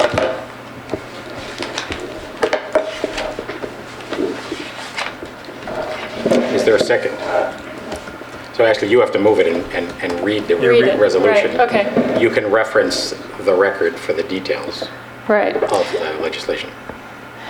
Whereas data released by the United States Environmental Protection Agency shows that between 500 billion and 1 trillion plastic bags are consumed worldwide each year, and whereas most plastic bags do not biodegrade over time, the bags break down into smaller, more toxic petropolymers which eventually contaminate soils and waterways. And whereas it is estimated that plastic bags account for over 10% of debris that washes up upon our nation's coastlines, and whereas plastic bags can have a devastating effect on wildlife, birds can become entangled in bags, and different species of sea life can die from ingesting plastic bags which they mistake for food. And whereas locally, over the past 10 years or more, single-use plastic shopping bags are seen daily in and around the village of Pleasantville and the surrounding communities, littering both public and privately owned outdoor space, floating around streets, sidewalks, parks, and the railroad tracks, and are often seen entangled in trees and shrubs. And whereas plastic shopping bags are made from polyethylene, a thermoplastic made from oil. Accordingly, reducing the use of plastic bags will decrease our dependence on fossil fuels. And whereas only 5 to 7% of plastic bags are recycled, in part due to the fact that it costs more to recycle a bag than to produce a new one, and whereas Americans consume more than 10 billion paper bags each year and 14 million trees are cut down yearly for the manufacturing of paper, and whereas paper production requires large amounts of water, energy, and chemicals and can emit toxic and hazardous chemicals into the air and water, and whereas the nation's paper industry generates more than 12 million tons of solid waste every year, and whereas studies indicate that fees on carryout bags are effective in reducing the proliferation of paper and plastic bags and protecting the environment. And whereas the Village of Pleasantville adopted the New York State Department of Environmental Conservation's Climate Smart Communities Pledge, a 10-measure commitment to encourage renewable energy, to increase recycling efforts, and to factor climate change, sustainability, and the use of environmentally sound goods and services into all development plans. And whereas the Village of Pleasantville introduced the proposed local law to encourage consumers in the village to restrict the use of single-use plastic carryout bags and to encourage the use of reusable bags. And whereas a duly advertised public hearing was held on the local law on July 9th, 2018, at which time all those wishing to comment on the local law were given such opportunity. And whereas the Board of Trustees closed the public hearing on July 9th, 2018. Now therefore be it resolved that pursuant to the New York State Environmental Quality Review Act, that for reasons set forth in Part 3 of the Environmental Assessment Form and its attachments and the Board's review of related materials, the Board of Trustees finds that the adoption of a local law to create Chapter 80 of the Village Code concerning carryout bags will not have any significant adverse environmental impacts and therefore adopts the attached negative declaration. And be it further resolved that the Board of Trustees hereby adopts the Local Law 3 of the year 2018 to create a new Chapter 80 of the Village Code concerning carryout bags. And be it further resolved that this local law shall become effective 6 months upon filing with the Office of the Secretary of State of the State of New York. The ordinance is attached. Is there a second? Second. So, as mentioned previously, can I offer to my colleagues the replacement of Section 4, Section 4 being the automatic ban, with a proposed new Section 4 to read as I read before. Section 4, future ban of plastic single-use bags. Section A, if the village board and its recycling committee find that single-use carryout bag use has not decreased among the covered stores by 75% or more at the end of 12 months after bag fees become effective, then the village board will consider one or more of the following revisions of this chapter: an increase in the fee, an outright ban on single-use plastic bags, and/or expansion of the definition of covered stores to include additional establishments. So the effect of that would be to change the legislation that's on the floor right now in that one respect. Instead of an automatic ban taking place essentially after 12 months, this would be at the 12-month period, a review of the results and a required consideration of a ban if we hadn't achieved 75% or more reduction. I present that for the reasons I described earlier in the discussion, and I won't revisit them because it's late. I would support that. Do you want to consider that a motion to amend and a second? Motion to amend, yes. Second. We have to address that before we can address. Yes. All in favor? No. Well. Oh, go ahead. Okay, sorry. Just call all in favor, but go ahead. All in favor? Huh? Aye. That is in favor of the change. In favor of the change. I vote yes, I vote. I vote no to the change. Yep. No. No. Okay, then we're on to the vote for the resolution as it stands now, without any changes. So maybe each of us has something to say, so why don't we just, David? I care deeply about businesses and villagers, and I want everybody to be successful. And if we find out that anybody's negatively impacted, then I think we should revisit this. I think actually in the long run, this will not be a big deal. That will reduce the use of both paper and plastic bags, and that will entirely get rid of plastic, which I think will be good. For all the reasons I stated before, I'm voting yes. I'd be open to reconsideration if some data, something new came up, if something were happening, just as David said. I think a ban can be repealed if the data bears it out. At the moment, I think it's the right course to take in order to most effectively reduce, certainly, the use of carry-out plastic bags, but also I think it's going to end up reducing the use of carry-out paper bags as well. Steve? So I don't agree with that. I think there's, for all the reasons I discussed before, I think we can flip exactly what Joe just said on its head and say that we could do everything we just talked about, get the data, and put the ban in place if we felt it was necessary. Like I said before, I like where this goes, and I know how this is going to be perceived, and it's really sad. I think it's too bad that we are unwilling to make a law that is as restrictive as we can make it with it achieving the goals that we want, and are going to rush to create a line in the sand that is potentially, or let me say not potentially, at the moment unbound, not backed up by data that relates to the constituent that we have here in the room with us from Key Foods. So for unfortunately some of the wrong reasons from a lot of you folks out there on the environmental side, which I really do support, I'm going to vote no. Nicole? We're voting on the actual law now? We are. This is it. All right. We're going to be released from our bondage. So first of all, I want to thank all of my colleagues on the board who have worked very hard through this process and who have brought really everything to bear. I feel like they have all used their intelligence and their principles to arrive at the decision that they've made. I'm going to vote in favor of the law, and what sways me ultimately is the fact that I think that the ultimate outcome of this law, were we to vote it one way or the other, is going to be positive. I feel that there's a very strong outpouring of support for this version of the law from the community, given that I could go one way or the other, I feel that it's my responsibility to go with the strong support of the community on this.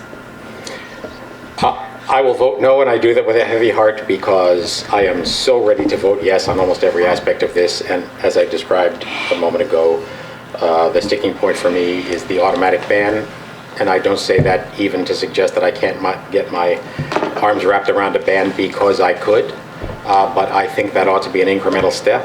I think we ought to look at the result before we do it. I think the idea of passing a ban and then rescinding it is not only disruptive to the commerce of the community, but bad government. We ought to act incrementally, and in doing so, we show some respect for, I think, the very legitimate concerns of those who think differently. I cherish the fact that this community has been able to do that has been able to erect a big tent over contentious issues and have the large majority of people under it with only a few people outside it. This feels like a moment where we can get most of what we want and perhaps all of what we want, and that we can be careful about avoiding unintended consequences, especially the spike in the use of paper bags. So I vote no. The record will suggest that I'm opposed to this. I am not. I vote no for those narrow reasons. But as you have already heard, the resolution passes 3-2. Thank you all.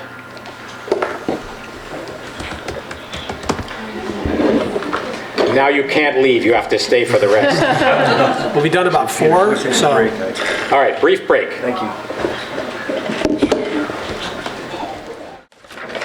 Take back. Welcome back. We had a brief break after our extended process of the local law public hearing and then the vote. Now we're back to our mundane resolutions.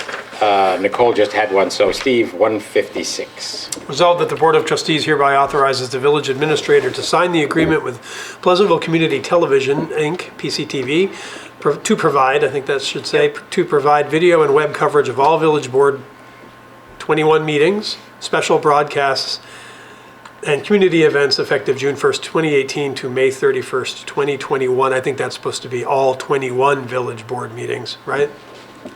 Yes. Just backwards there. Okay. Is there a second? Second. Comments or questions? Can we read this whole thing into the minutes? David, go Let's ahead. read it twice so people don't miss it. No comments or questions? All in favor? Aye. Aye. Motion approved. 157, Joe. Resolved that the pre-check register dated July 9, 2018, covering check numbers 90127 to 90143 is hereby approved as listed below from the general fund, the water fund, the capital fund, and the refuse fund for a total of $205,202.87. Is there a second? Second. Comments or questions on the check register? Aye. All in favor? Aye. Aye. Motion approved. David, 158. Resolved that the pre-check register dated July 19, 2018, covering check numbers 90114 to 90126 and 90144 to 9028284 is hereby approved as listed below. General fund, $365,971.85. Water fund, $9,889.99. Capital fund, $462.39. Refuse fund, $9,561.02. Trust fund, $2,767.50 for a total of $388,652.75. That's good speed talking, is it? Is there a second? Second. Comments or questions on the fiscal year 2019 check register? No. All in favor? Aye. Motion approved. 159, Nicole.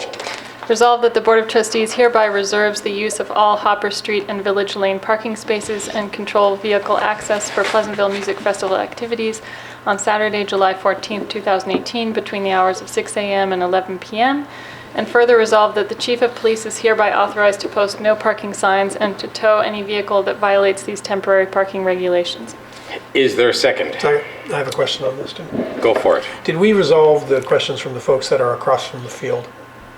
There was a... Lincoln and Elm. Yes. Has that all been taken care of? Yeah, They're happy? police- Yeah, we notified them that we'll be taping off the area, we'll be posting no parking signs, they're Okay. gonna up patrols in the area. I was just gonna so- say, you're gonna have Eric send somebody over there? Oh, make yeah, sure? yeah, All right. and I touched base with Mr. Schwab as well to inform him. Good, thank you. This unfortunately reminds me of what I should have said 3 hours and 15 minutes ago, which is We're having a- the recycling center is closed this coming Saturday for the Pleasantville Music Festival. So you cannot drop off your recyclables on Village Lane this Saturday because of the music festival. We regret the inconvenience, but it is just too difficult to manage. We're focused on the music festival. So, okay, all in favor of 159? Aye. Aye. Motion approved. 160, Joe. 160, Steve. Steve, sorry. Resolved that the Board of Trustees hereby approves the following list of stipends as shown in the record for services performed in support of the Pleasantville Music Festival. Is there a second? Second.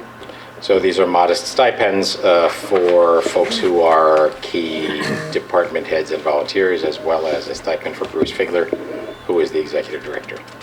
All in favor? Aye. Aye. Motion approved. 161, Joe. 161. Whereas the village has received an access easement request from Homeland Towers LLC for access through a lot at the Millwood Water Treatment Facility, and whereas the village board deems it to be a type 2 action under SECRA and issues a negative declaration in connection with the proposed action, resolved that the village board hereby authorizes the village administrator to sign the access easement agreement with Homeland Towers LLC for a right-of-way requested on the property of the Millwood Water Treatment Facility. And the easement is attached and the short EAF is also attached. Is there a second? Second. So Eric, Millwood, the Newcastle is obviously in favor of this as well. Yes, yeah. We're required to be a party to the easement because we're a part owner of the plant. Correct. Yep, very minor. Jeff Econom reviewed, we've actually sat down and talked with the town about it. They're on board. Was it a cell tower or something? Yeah, it's just a small piece of property that they need right away. Okay, all in favor? Aye. Motion approved. 162, David. Resolved that the Board of Trustees hereby authorizes the village administrator to sign the annual agreement for New York Municipal Insurance Reciprocal and PERMA Workers' Compensation Insurance Coverage, June 1st, 2018 through May 31st, 2018. Oh, that should be Should be 19. 2019? Yep. Through May 31st, 2019 as amended. Is there a second? Second. What's the rate increase? About 6,000 on the PERMA side and about 7,000 on the NYMER side. So not terrible. Not Okay, good. drastic. And are we convinced that there's been no impact on our PERMA premium because of the disagreement about the disability application that's active? No, the disability claim that's still pending. Right. They've given us their assurance that it will not impact. Not affected. Okay, all in favor? Aye. Motion approved. 163, Nicole. Resolved that the Board of Trustees hereby approves the minutes of the meetings held on June 25th, 2018. Is there a second? Second.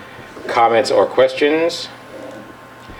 An opportunity to thank Will Promisel again. He is mentioned in the minutes and came to our meeting the last time. He is a Pleasantville High School student and an Eagle Scout candidate who undertook a project to raise over $2,000 towards defibrillators at Village Parks. Thank you, Will. All in favor?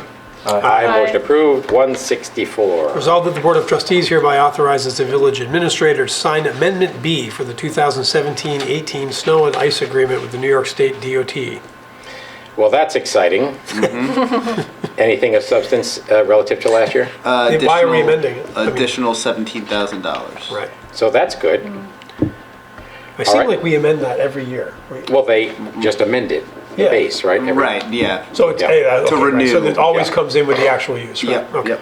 All right, all in favor? Aye. Motion approved. 165. Resolved that the Board of Trustees hereby authorizes the village administrator to execute a revocable, non-exclusive license agreement with Michael Skimaya, 624 Washington Avenue to permit use of right-of-way for parking. And the revocable license agreement is attached. Poor guy. Is there a second? Second. So this passes muster with Jeff and Robert Hughes, the building department? And it took this poor citizen They actually a year asked you do to this. approve prior to planning because of the schedule for planning over the summer. Uh-huh. So it's subject to planning approval. This one is actually, so if you want, I can Can we add add that on? That Yep. should be Subject- added in the resolution. Subject to planning board approval? Subject to, right, planning commission approval. Planning commission. The mover and seconder agree to that? Yes. All in favor? Aye. Motion approved. 166, Nicole. Before we move on to 166, when we adopted 168, we call that local law number 3. Is that going to be right or wrong? Because we adopted it out of order. So I want to make sure the numbers are right, that's all. Honestly, my take on it, unless you disagree, is that we leave the numbering the way it is. That's fine. We voted on it early because we had the audience here and didn't need to. That's hold them. perfectly fine Is with that me. okay with you I don't guys? want to screw it up, that's all. I think it'll be fun. I'm sure it's fine. Yeah. Okay. Okay. Sorry, didn't mean to. 166. Is me, right? Okay. Whereas the Village of Pleasantville introduced the proposed local law to encourage consumers in the village Yeah, to... so something's wrong there. Oh, wait a minute. It's written that way, but Yeah. something is wrong. No. This is the false fire alarm. Right.